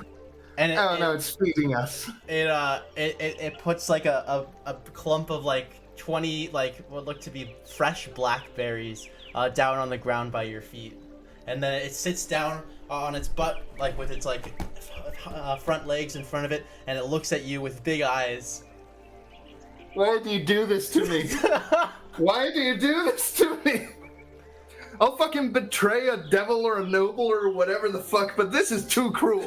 This is too far, man. Just kill my girlfriend, for crying out loud. Oh my God.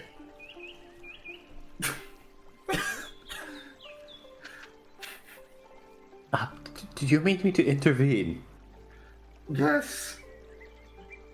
Jadir is going to put 3 points down and then cast suggestion on Gerald.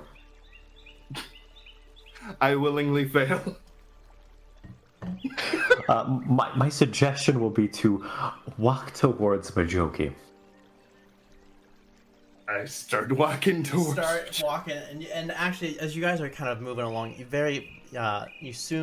not long before you begin to find your way to this kind of like stone path, which kind of you get up like this kind of like this dirt deer path as it begins to lead up the mountain.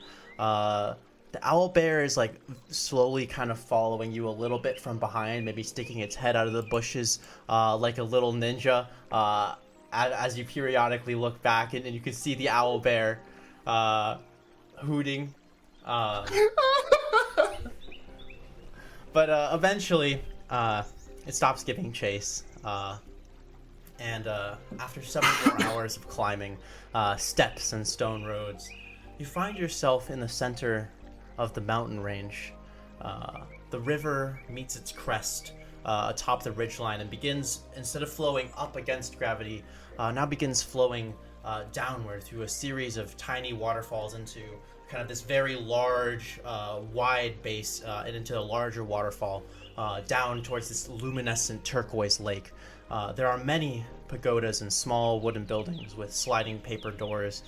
There's an outcropping over the edge of a cliff, which has been tiled with smooth stone. You see roughly 20 monks in orange garbs following through the motions in different stances in sync as an older monk in white speaks to them. You can see a few other monks tending to chores or bringing water from the lake along a winding path. Actually, I have a picture here. This isn't the angle you guys are looking at it from. This is from looking up from the lake, but you'll get the general idea. That's pretty. You know, I have a feeling we're about to, like, the mission that we have is literally like, oh, you know the sacred tree that everybody, like, so peaceful? Yeah, cut that down. It's the Avatar tree. It's the Avatar. Never seen the Avatar. Me neither. It's great. You've never seen Avatar? Like No, the no. people? Oh no, I've seen that Yes. one. Oh, Yes. that Avatar. Yeah. But if you've never I seen thought- Last Airbender, okay, Avatar with the blue people is one of my favorite movies, but Avatar The Last Airbender, my favorite TV show of all time. It's incredible. Would highly Yeah. recommend. Yeah, I've been meaning to like watch it, but I've just never had the time where like, oh yeah, I should watch it, and then I'm like, oh, but I have other stuff to do. But yes, you guys are kind of standing. Luckily, on top of this. our slick, sort of intertwined suits that we're still wearing from You're the party. still make you're us- still wearing like the 500 years ago fashion from a Briamok. You guys look a little bit buffoonish here in the material realm.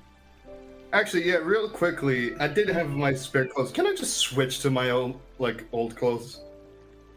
Yes, you can. All right. Find a tree, hide behind it. Hear like struggling noises. I don't need to. I now have creation. Anytime I want, I can just use a 5th level spell to create clothes for myself. Oh my god. Whoa, that's nuts, Jadir. That's overpowered. I think It as is. a DM, I'm gonna I'm gonna have to step save in and stop you from taking that spell because it's too powerful. Like that's too. You're basically. I think I'm generating gonna income. retire, Jadir. Like a penny safe is a penny earned. Can I just make a new character? Yeah. What are we on, episode like 28? Something like that. Yeah. In fact, why don't we just start a new campaign? I think we've ruined this campaign. How do we make a new account? Maybe we will go to Let's start Washington a new after all. playthrough. Yes. Granted, it would be an interesting take. You guys should totally come to Washington. We could hang out. Hmm. It is Very briefly though. Hang out briefly. We could play D&D in person. Oh my god. All right, so you guys are at the top of this sanctuary here, looking down on the monks that are training, carrying water up from the lake. You can actually see very faintly, kind of peeking out over. It's covered up a little bit by the foreground of the cliff, but the top of this like titanic birch tree, you can see the leaves of the birch tree. It's on an island in the center of the lake. It's just kind of like radiating with like this radiant energy. Like you can feel the world breathing. It's so peaceful in here. I can't help but want to shout something vulgar. Like poop. At the top of my lungs. You know you can't just do it. When will you ever get the chance to do so again? Literally every day of my life. There's nothing stopping me. Ever. Then shout poop. Do it. No.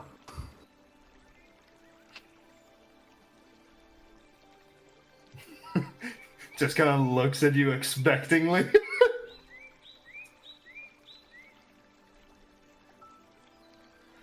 Well, so what do we do now? We're here. Fireball. Wow. Fireball. It worked once. It can work again. What do you say that the sanctuary starts? I don't know. Here, around the lake? I don't know. Well, it's definitely around the tree in the lake. So we could say hi to the locals. Alright, if I go up in flames, say hi to Agatha? If you go up in flames, I'm going to have to pull you out of hell as well. It's going to be then I'm going to have to, after taking Agatha out, go back in to drag you out. Why would you assume I go to hell? What kind of contract do you have again with the, Geshrath is fiendish, right? Is the Not so much of a contract. I'm still in possession of my soul. Oh, all right. Well, then I have no idea where you go. Well, wherever you go, I'm going to have to pull you. As you guys are talking, you hear footsteps actually coming from behind you rather quickly. And you turn around to see this monk running up the trail that you guys were just coming from, stopping, like panting a little bit. Travelers, Hello? have you by any chance seen an owlbear? A very cute one? Yes. It didn't hurt you, did it? He begins immediately like looking over you. Oh, no, I charmed it. You charmed it. Where is it? We Well, it left was- it behind and was it was following us far- for a good time. I saw a mix of owlbear and human tracks, and I got concerned, but I followed them up the mountain. I've been looking all morning. Twilly broke out of his cage last night. It had some strange colorations around its eyes. Yes. We've taken this wild mountain owlbear into the sanctuary. It appears to have come down with a worrisome illness that makes it especially aggressive, and it's like these weird veiny lines around its eyes. How Fulban can an is owl... concerned that it might be the work of something more sinister. We've been trying to find a cure. I'm just glad you're okay. My question is, how can an owlbear get more aggressive? It's already super aggressive by nature. It hunts during the day now, too. They're usually nocturnal. It just seems to be in a constant stage of aggression and violence. Might be aggressive, but they're still animals. They're at peace with the ecosystem of nature. He's still leaning over, like catching his breath a little bit. Did you run the entire way after us? He nods, panting. Do you want some water? I kind of pull out water skin. Oh, thank you. He takes it, and then he makes like a bit of a weird face as he drinks the water. This is interesting water. It's been a while since I've had anything but fresh lake water here. Is this from a city or something? Where are you from? To be fair, I've had this water skin for a while. Fine, I have cider and wine and Thank you for beer. your aid, stranger. May I return the favor? Are you stopping here? We were here to see the sights and sounds, try to learn more about the different areas here. From Illibert. Oh, that's lovely. Oh, we don't get very many people from Illibert out here. I would think so, though. You're He's kind of in the deep middle of a breath. path. This Wait, do people avoid this place for some reason? It's a long ways away from any civilization. Only people looking for deep change and peace come out here. Wait, Jugo takes in students, people who want to change their lives and become one with the world. That's why we're here. That's why we exist. I see. I don't really know much about this place, I'm going to be honest. A bit of a city person. I do travel, but an entertainer, you know? Well, Bajo Key is open to all those with an open mind and an open heart. Oh, I know that you're very busy with your troubles at the moment, but is there someone who could provide us with a tour and perhaps answer some questions that we have at a later time? I think Jugo would love to talk to you once he's finished with training, and he gestures to the man in the white garbs, kind of standing on this platform by the edge of the waterfall, leading students through motions. By the way, about the owlbears, are they tameable? It was very adorable when I... Forgive him, he's very keen on them. He scratches the back of his head. I suppose it's possible, though I wouldn't recommend tampering with such a force of nature without strong expertise. He seems a bit defeated. Oh, no, that's a shame. But if you charmed the owlbear, then perhaps there's some hope for you yet. But that's magic. That's different. I don't want to charm the bear all the time. I have seen it done before. All animals are companions. And we are animals too. Looks at Jadir. He gives you puppy eyes. He kind of looks at him for a bit. It No, drops not the same berries at thing. your feet. No, it's just no, not cute, just creepy. No. Just imagine like knowing what Jadir is and then suddenly doing puppy eyes at you. You're just deadpan. No, not the same effect. But Lord forbid you have a 2,000 or 200-pound murder machine in front of you. Fine. Is there a place that we could wait? Yes. Would you customarily have visitors? Follow me. I can make yourselves comfortable. And he leads you along this cobblestone path and slides open like one of those paper screens at the bottom of a small pagoda overlooking the lake, which you can now see the tree at the center of the lake here in greater detail, stretching far higher into the sky with a wide base.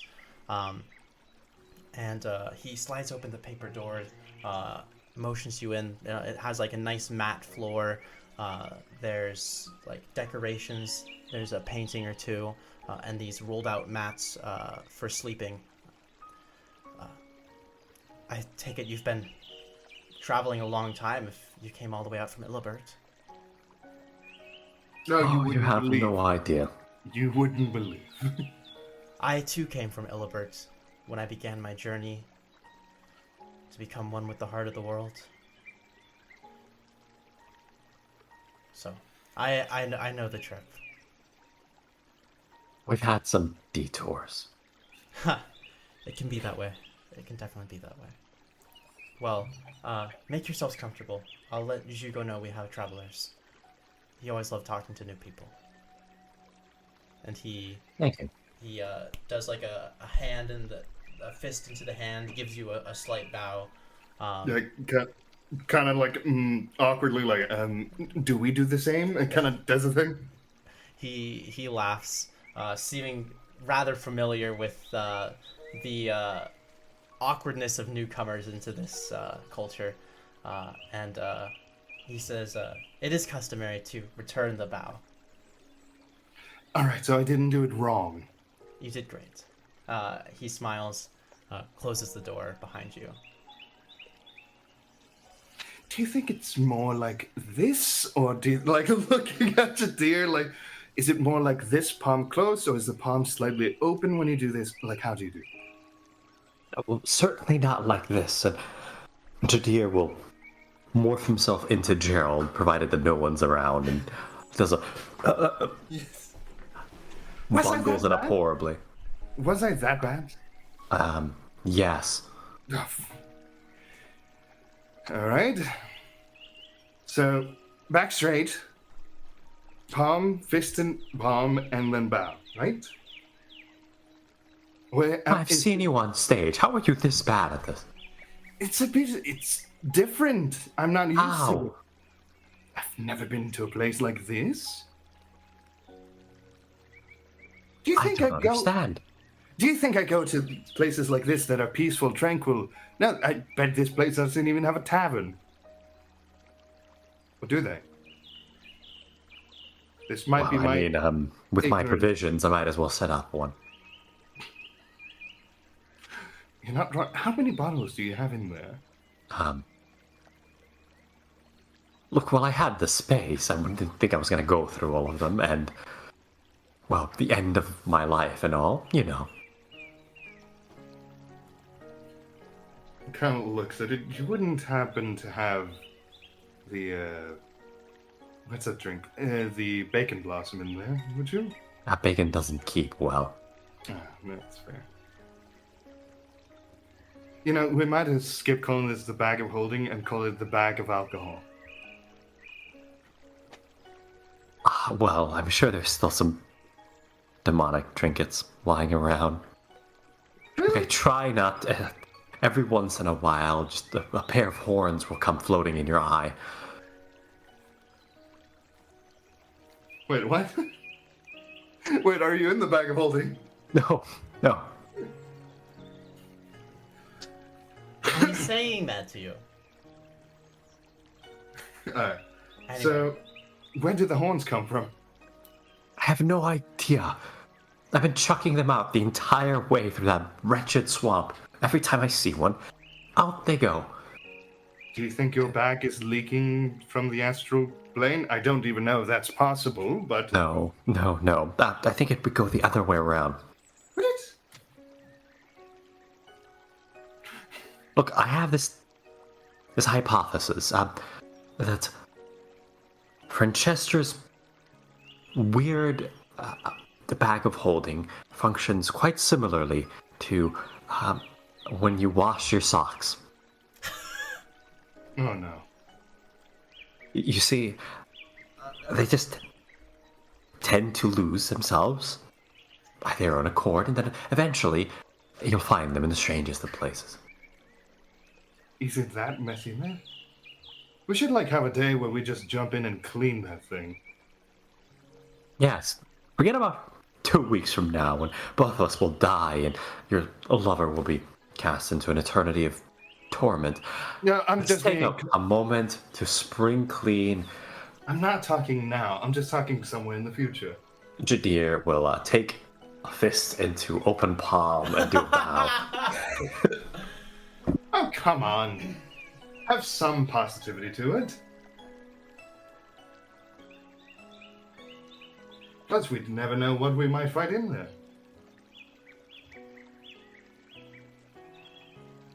Oh god, we'll never know what we might find in there. Oh.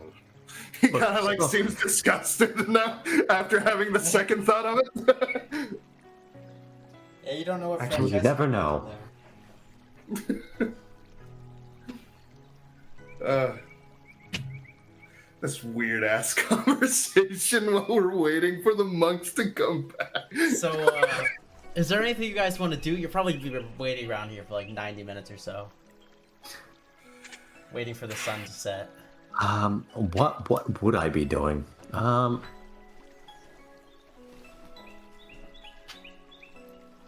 it. I mean, I suppose I'd be drinking away, trying to come up with harebrained schemes the entire way through. I'm just kind of like have a loot. You're just like leaning like back onto like this paper wall on your Japanese floor mat, just drinking Fireball. You know what? Hear me out. What if we call the Plavinquins?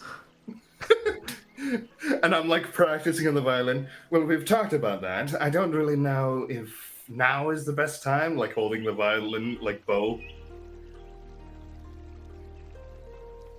By the way, what do you think of this tune? And he kind of like plays. Is that good? Or is it a bit too jolly for this place? Yes. Too jolly? Alright.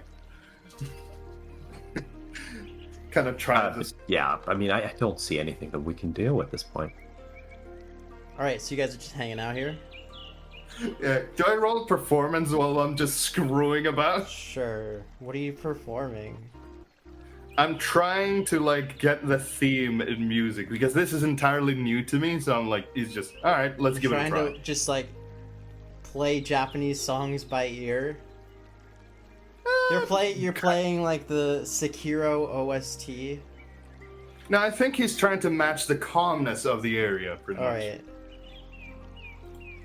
right. 26. You begin playing the background music that's playing right now. On a violin. On somehow. a violin. Just somehow magically it makes these strange non-violin noises, but maybe it's because you were in hell and you got like this magical energy. Who knows? Oh, wait, is it really? Wait, shit, No, is it really? You don't actually get superpowers. No, I'm talking about like, oh, hell energy is coming out of the violin. Like, fuck. Nah, you're playing some nice chill music. Alright. Very peaceful and calming. Eventually, 90 minutes or so goes by, and and the door slides open, and in the door, in this white garb, in like a very straight posture, shaved head, stands a man. Greetings, friends. And he does the bow. I do the bow, and I've perfected it now while we were waiting. Why don't you roll performance for your bow? 23. That's a good bow. Yeah, I've practiced. You don't need to roll. You're innately good. I practiced. I feel good about it. Welcome to fair enough. Baijoki. What brings you here, travelers? We're trying to see sights and sounds, learn new things of the world. There's many beautiful things to see here. I hope it changes your thoughts on how the world works. If you walk with me, I can show you some things. I'd love to. Oh, definitely. It seems so peaceful in here. It is very peaceful. That is why I chose it. Oh, you chose it? Yes, I helped build this sanctuary in the very beginning. About 50 years ago. Oh, alright. So... As he begins walking on like this gentle sloped stone path, weaving your way down like the side of this hill towards the luminescent like turquoise lake down below. Were you saying something, Gerald? His is gonna be like, so what can you tell me about how this place was originally, before? Well, originally I was from a different order of monks. I was born oh shit, I forgot my geography. This is embarrassing. I need to pull up my world info here. Give me 30 seconds. Wait, world info? That seems quite advanced. I never have heard a monk talk about their order like this. Okay. I was born in Everhold, a sanctuary in the Fallrain Mountains, a little bit south of here. When the order fell apart, I traveled out here and decided to build a new sanctuary here. Many of my friends came with me, and we helped establish the sanctuary, and as the time went by, many of us went our separate ways, but I always stayed here. And so, I have been the head of the sanctuary since its founding. I impart wisdom and teach people to be one with the world around them. For we are all connected, you and I, as I hope you will come to see. Interesting. But what is that connects us, out of curiosity? Because, kind of looks at Jadir, kind of ways then, no string or anything like that. Jugo kind of stops as you're kind of moving down this path under the shade of like this cherry blossom tree, and standing by like the edge of the lake, he picks up a small pebble, and he throws it into the lake, and he's like, "You see, when I threw this pebble, I knew it would land in the lake, because obviously that's where I threw it. You can think of all interactions with all the matter in the cosmos as the system interacting with itself. You and I are an ecosystem of intelligence, an ecosystem of creation. And when I talk to you, and the actions that you have, the way you interact with the world around you is influenced not just by what's inside of you, but what's all around you. And because everything that's around you influences the decisions you make and who you are, the way you interact with me. And the way I talk to you shapes these things. We are all a part of the same whole. You see, the universe itself is alive. The universe is what's living, and we are simply the pebbles being thrown into the lake, interacting with the universe. Does that mean that if we are all connected through the universe, that means all the other realms are connected to the material plane, while the material plane is connected to the realms? The realms are a part of the cosmos, are they not? Can I scratch you? I'm a bit concerned that we're connected to some of them, then. Some of them are not very nice. There is no such thing as nice or mean, good or bad. There simply is. And all the parts of this universe that would be poor places for you to travel to are affecting you all the same. They are a part of you just as you are a part of them, because the way that you interact with the world around you influences them through an infinite chain reaction. Start having flashbacks from like the torturing Hal thing. I don't want to be connected. You must embrace this connection, my friend. That is where you will find true inner peace. Perhaps if you join me and my students for meditation this evening, it might help open your mind to that. Well, open-minded, I don't see why not. What about you, Judea? Try meditation? Sounds lovely. I'd love to join. How does one meditate, by the way? Jugo smiles. It takes bravery to ask such simple questions. I admire that.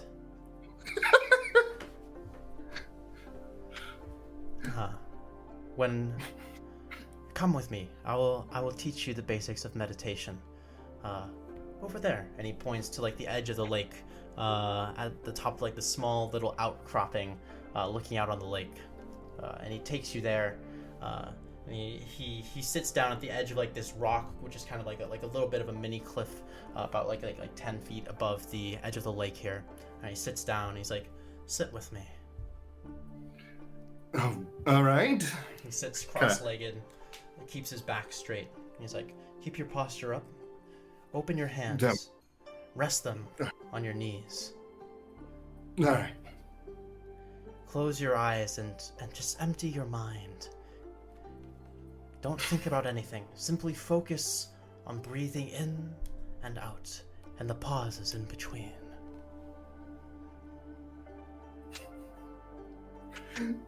I think as Jadir does this, he just can't help but hear like the tortured screams of hell. Just like in the background. I think we both are having that moment of like.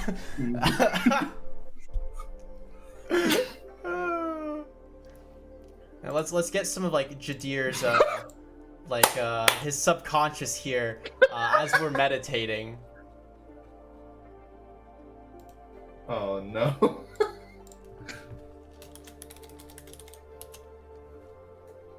It's been a sort of constant, you know.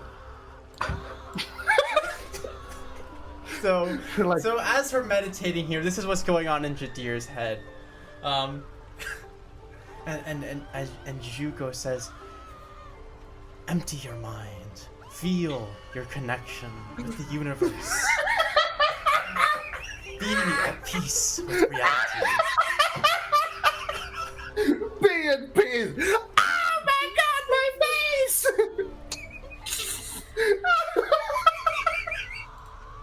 Jadir sits there, his face a mask.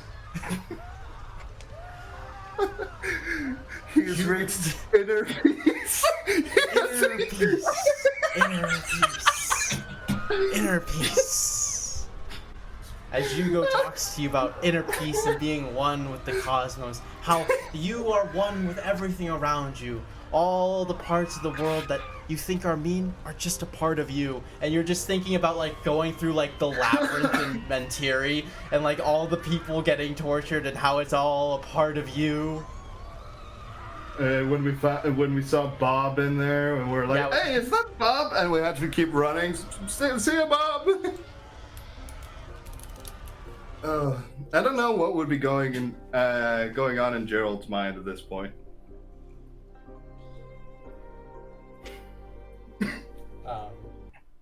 But yeah, Jugo walks you through the process of meditation.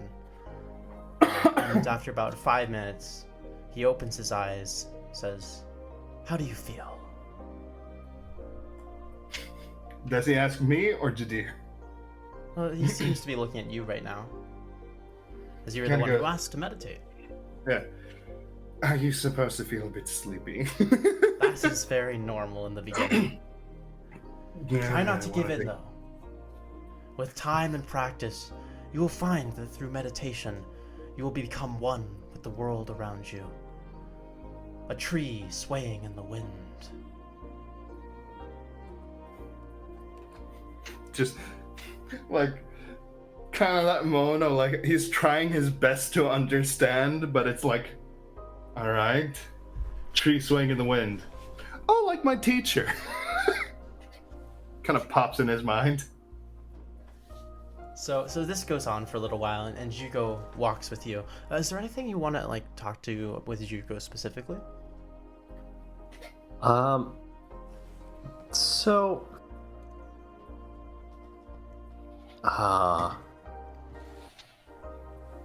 I suppose I would just ask very directly about the tree then, because we saw it earlier, sort of as a matter of fact. That was a better question than I was gonna ask. Yeah. That's right there. He stops and looks out at this tree, which you can actually see. The tree, the island itself looks to be like a biome, like in and of itself. The tree is home to like these unique and strange magical creatures, which you can see like rainbow Komodo dragons like walking on the island, and you can see like these like butterflies with wings of like magical light, and birds like covered in like glittering runic patterns, singing like a choir, which just kind of like echo across the lake. And Jugo says to you, "That is the world's eye, our protector, and our anchor to the essence of being itself. The strength to spread peace to the world lies in harnessing that anchor. For when you draw on the great tree, you draw from the wellspring of all magic, from the heart of the world." All right, but I mean, what? It was just right here, 50 years ago when you joined. I mean, Mm-hmm. The world's eye.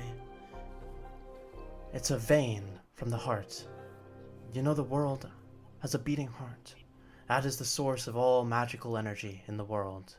And this tree, its roots go all the way down to the heart, like veins, and the tree breathes out that protection and that magical energy, keeping the balance.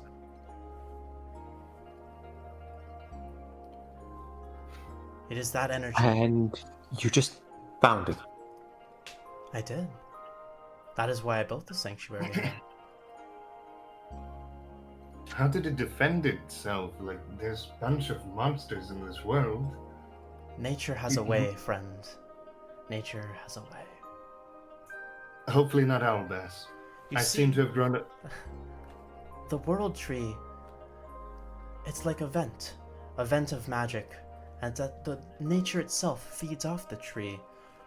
Nothing seeks to destroy this tree because it keeps the balance. It is a source of food.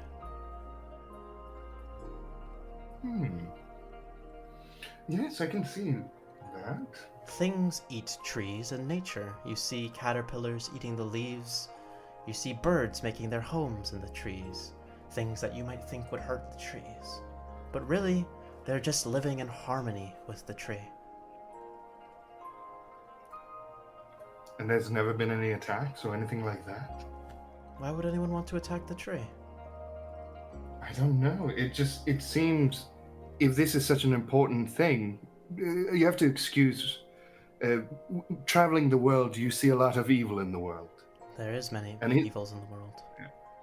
So I'm just, besides, baffling that. Even just here, I mean, we saw terrible sickness on an owl bear. A Yes. disease of some kind. So The this disease on seems the like owlbear was concerning indeed. it But seems there's no like reason almost to destroy the tree. of course, but We it protect seems the tree as well. kind of it just seems like a world of its own. It seems like you're not connected to the material realm. That's what is baffling me right now. What do you mean? Everywhere I do. Okay, most of the place where you go when you're in the cities, it's chaotic. There's people that suffer. There's not really peace at all. There's people with greed and all that stuff. And seeing this, it's almost like this is not from the same place. It's hard to believe this is supposed to be the material realm. When, not everybody's at each other's throat. A desert and a tundra exist on the same continent. How is that possible? I never thought about that. Kind of stops to think for a moment. Is it the heart? The heart will always keep this tree alive. And I'm talking about is the reason why all the continents have these bizarre environments, is it because of the heart? Possibly. It would make sense why there's such extreme natures all around. And It why might how it also can be happen. because of a vast distance between locations. That might be true. None can predict the weather, and none understand exactly why everything is the way it is.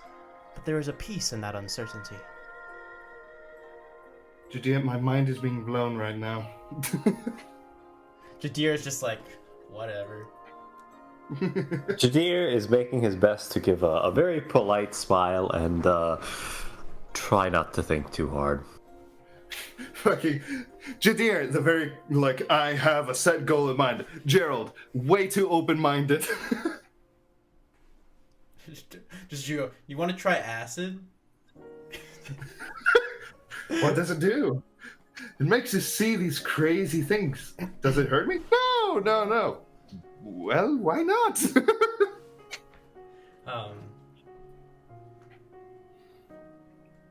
But yeah.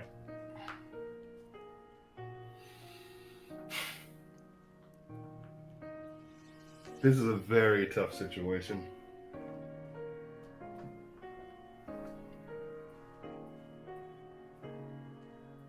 I suppose if Jugo doesn't have anything else for us, I mean, we would inquire about staying for a few days. You can stay here as long as you wish. Though, I hope that you decide to take some training. If you still wish to attend tonight's lesson, you are more than welcome to come. I'm a bit of a bard, you see.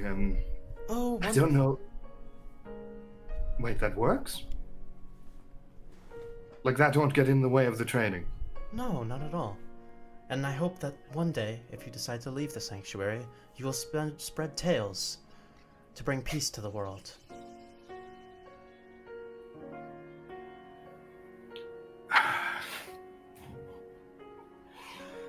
Out of character, this is hitting all the goddamn oh, you're a bard, this is what you've learned, this is what you've been taught to do and stuff like that.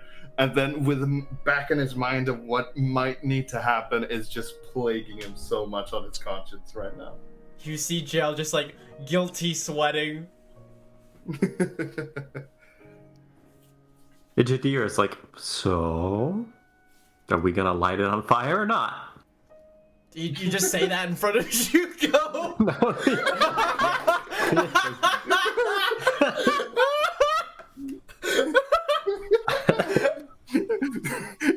Jadir has the gasoline tank and All right, we're Fireball going, or no? just going for a swim here, real quick, Hugo. I hope you don't mind. Do you have a life jacket? Asking for a friend. you wouldn't know what a flamethrower is, would you? Is Hugo can Jadir ask just a what pyromaniac? Yeah. Jazir's chaotic evil. I see. Ah, yeah, I keep forgetting. He's chaotic evil.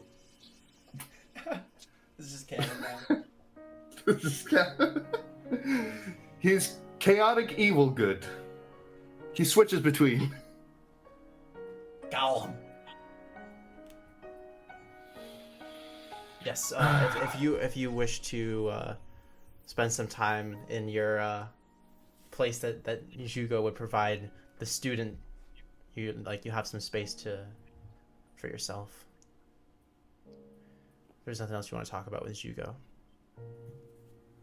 No, not for now. Jugo will lead you back to the place where you were initially staying, and he's like, "The lesson takes place in an hour. If you would like to join, we'll be back on the platform where you saw us training when you arrived here." Right there. All right. We'll be there. Thank you.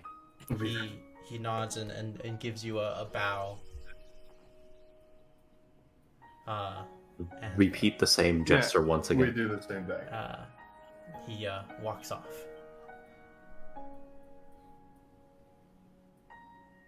So, I hate how you feeling?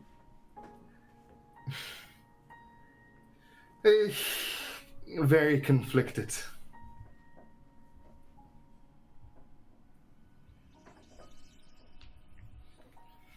So, What happened to let's burn everything down? Consequences be damned, I need my lover back.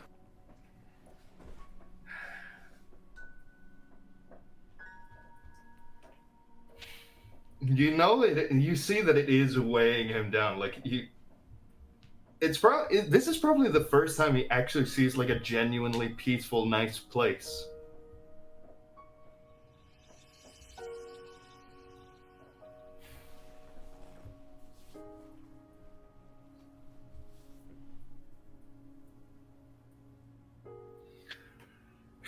I don't know.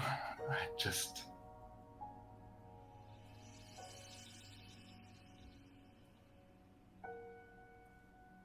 kind of just staring off at this point. So, let's assume everything Jugo said was true. This is indeed a special place. And, well, Zagur seems to think it's one, so that's likely true. Now, if this is part of some kind of heart, interlinked to the spirit and strength and magic of the world, harming it would harm the world. I fail to see how it would act as a barricade between planes, but it would certainly act as a source of strength and power, and especially magic. I think it's a very real chance that should we burn this thing down, it's not planar travel that will be hurting. It's not the passing of large entities through space that will be disrupting, but the presence of magic on the world.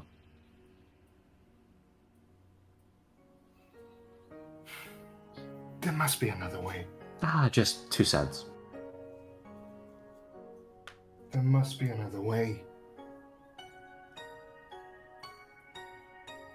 So I take it that you're not willing to go through with this then? Harming this would harm the material realm. He worded it in a way that it wouldn't harm it. There's nothing stopping him from lying. True. We entered no formal bargains.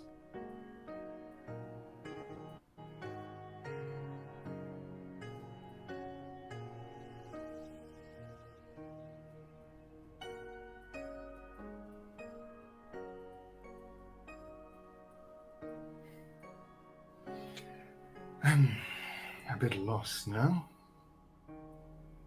Well, that's sort of inconvenient, Gerald. I told you, come hell or high water, I'll follow through with whatever you wanted to do.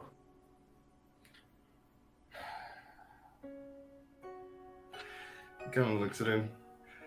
Sometimes I wish I was able to look at it like that.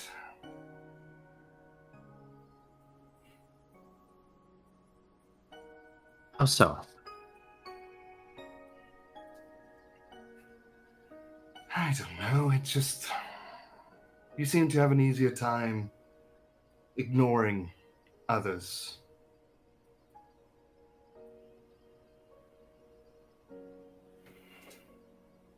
I mean, in no disrespect, of course. It's just Yes, of course. kind of.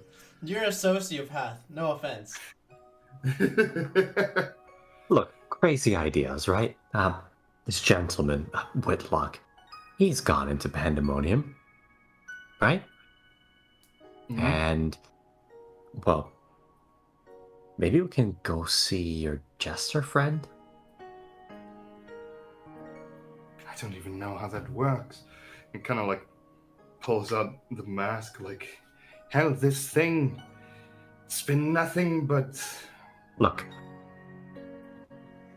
2 weeks ago, the mere thought of traveling through the plains of hell was insanity. An impossible task that lay in front of us. Now it's done. Why not find a way into pandemonium and speak to Tagal directly? He seems to be somehow linked to,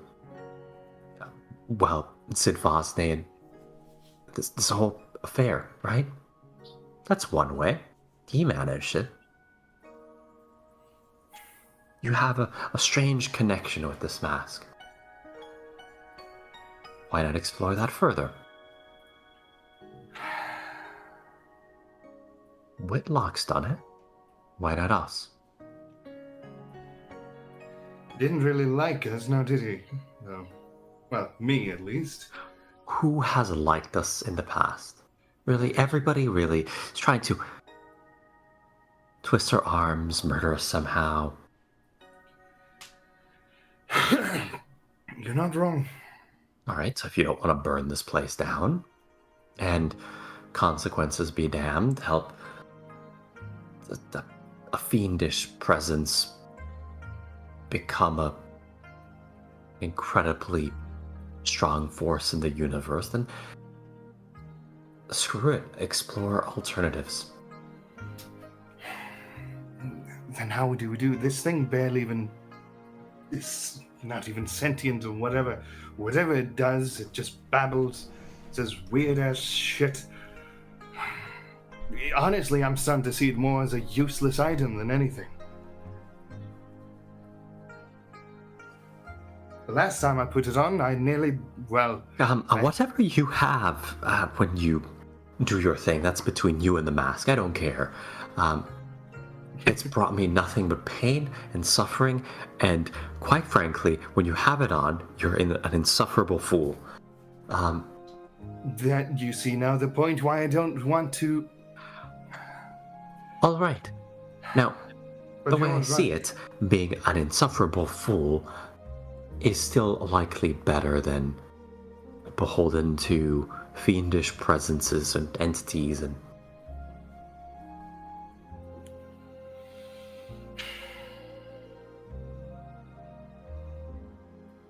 You have multiple choices here.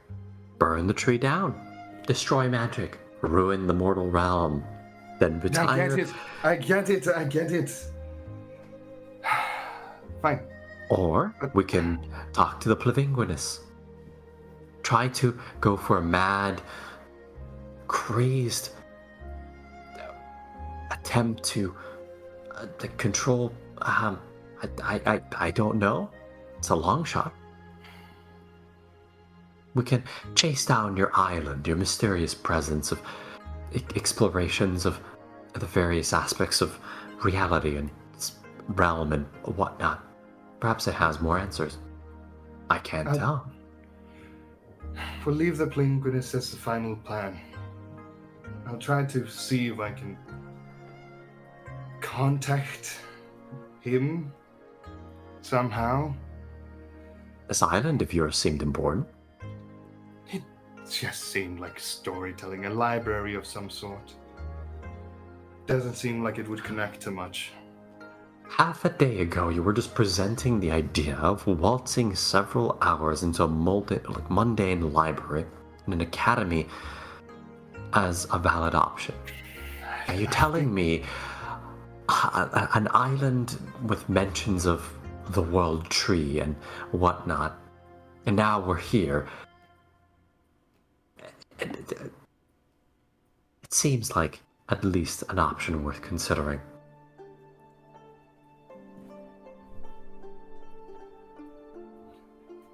You're correct. Or you could chase after the jester. All of these are really good options. I know. I love how they're all terrible. I know.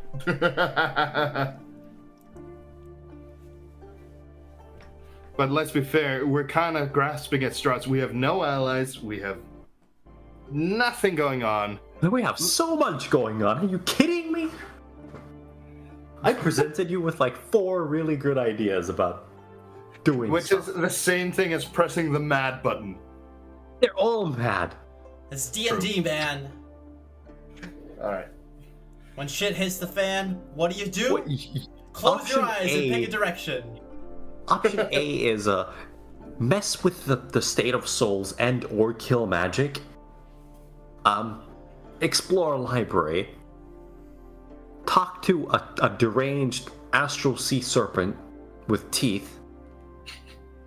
Go find a joker in a realm that is likely going to murder you.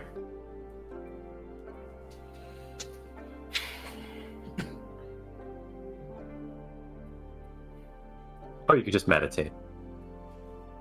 Hey, the lesson's in about half an hour. You could take a level in monk if you stay here for a while. Fist of Fury. Quack, quack, quack. A bard. Yeah. No. Game Master, dear Game Master, What's up? I have a question. Mm-hmm. Would there be an distinct possibility of just shoving magic into this mask? What? Like using my spell slots to just shove magic into this thing. What See are you what talking happens. about? Just like cast a bunch of spells targeting the mask? I mean, you can do whatever you want. I don't know. I'm like trying to think of possible ways to get it to talk or something.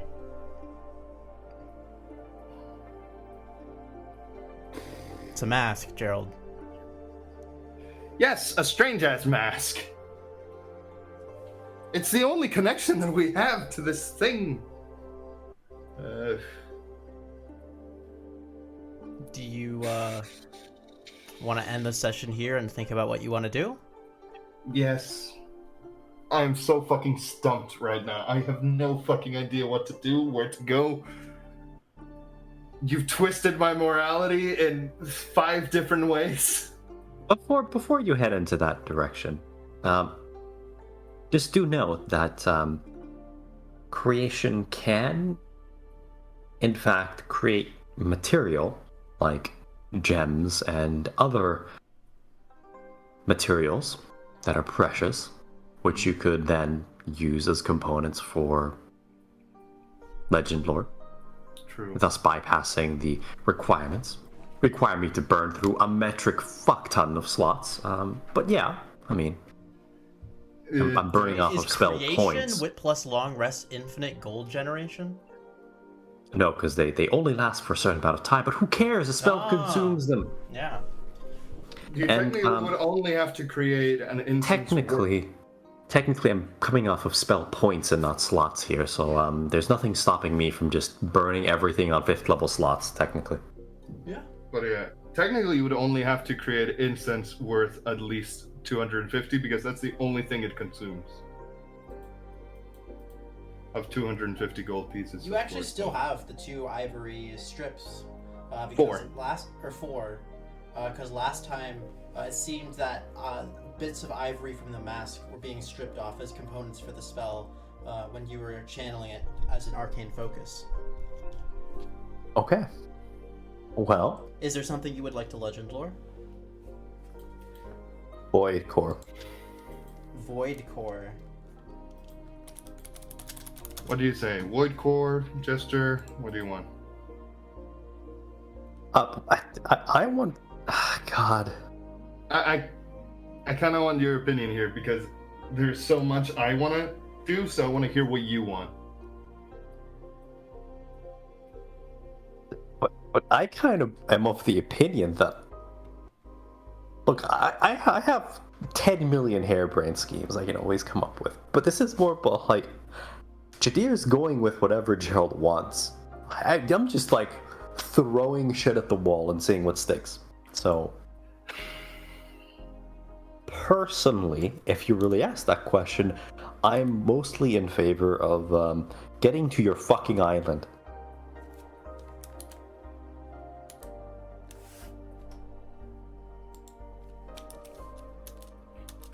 Alright.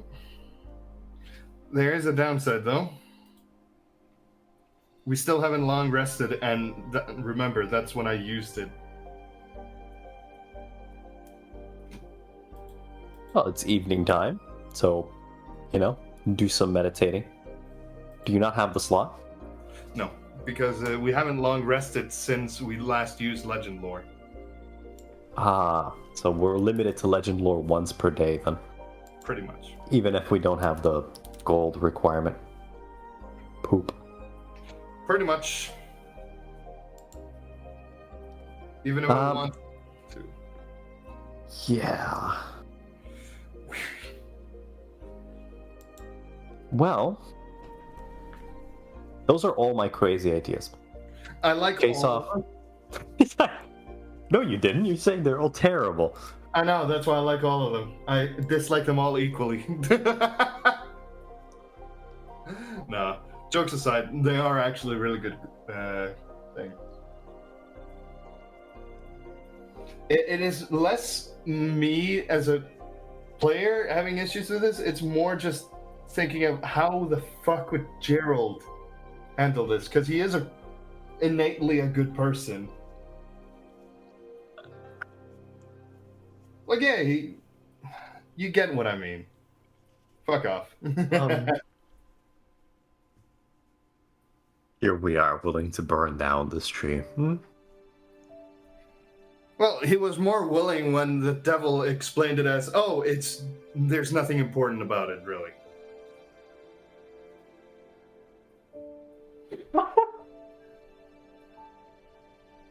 I'm sure we can trust Zagur. It's more because of the insight. He figured in. The 18 insight. That's Yeah. what we're gonna hinge this on. That's what he thinks, you fucktard.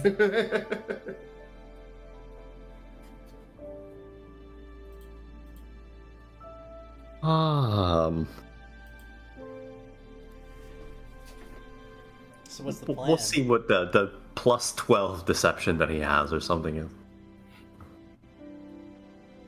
Yeah. Well, I guess since we don't have the opportunity to legend lore tonight, then we could would legend likely lore. meditate. I think. We don't have the spell slot from. long rest. okay. Yeah. I haven't long rested in ages. You would like to attend meditation. Yeah, we'll meditate. I think, yeah, if we do like a quick vote on what we want to do, because we can legend lore in the morning. But here's the thing.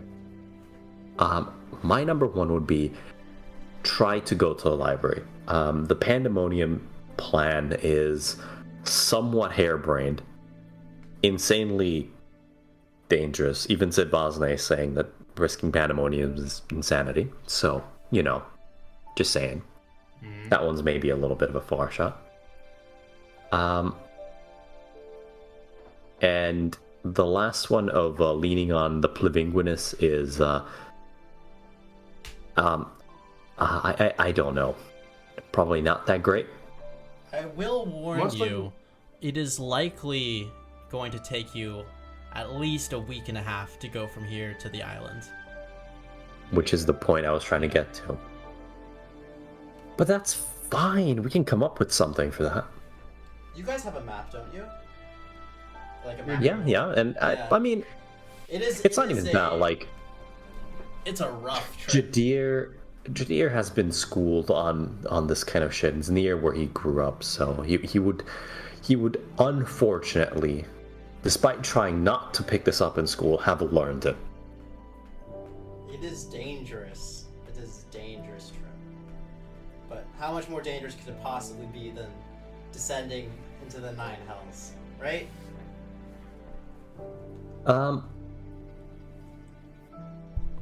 There's gotta be a way for us to trivialize this.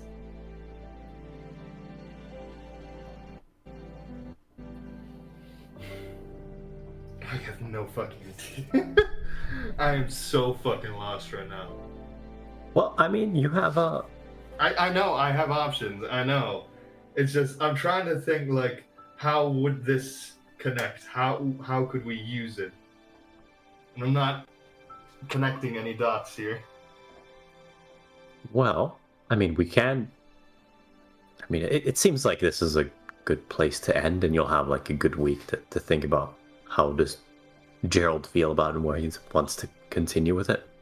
At this point, Jadir is just sort of arms in the air, fuck it, let's go meditate and maybe burn the world. Like, it's kind of a weird situation where you're like, all right, dude, I'll do whatever you want. And then you don't know what you want to do.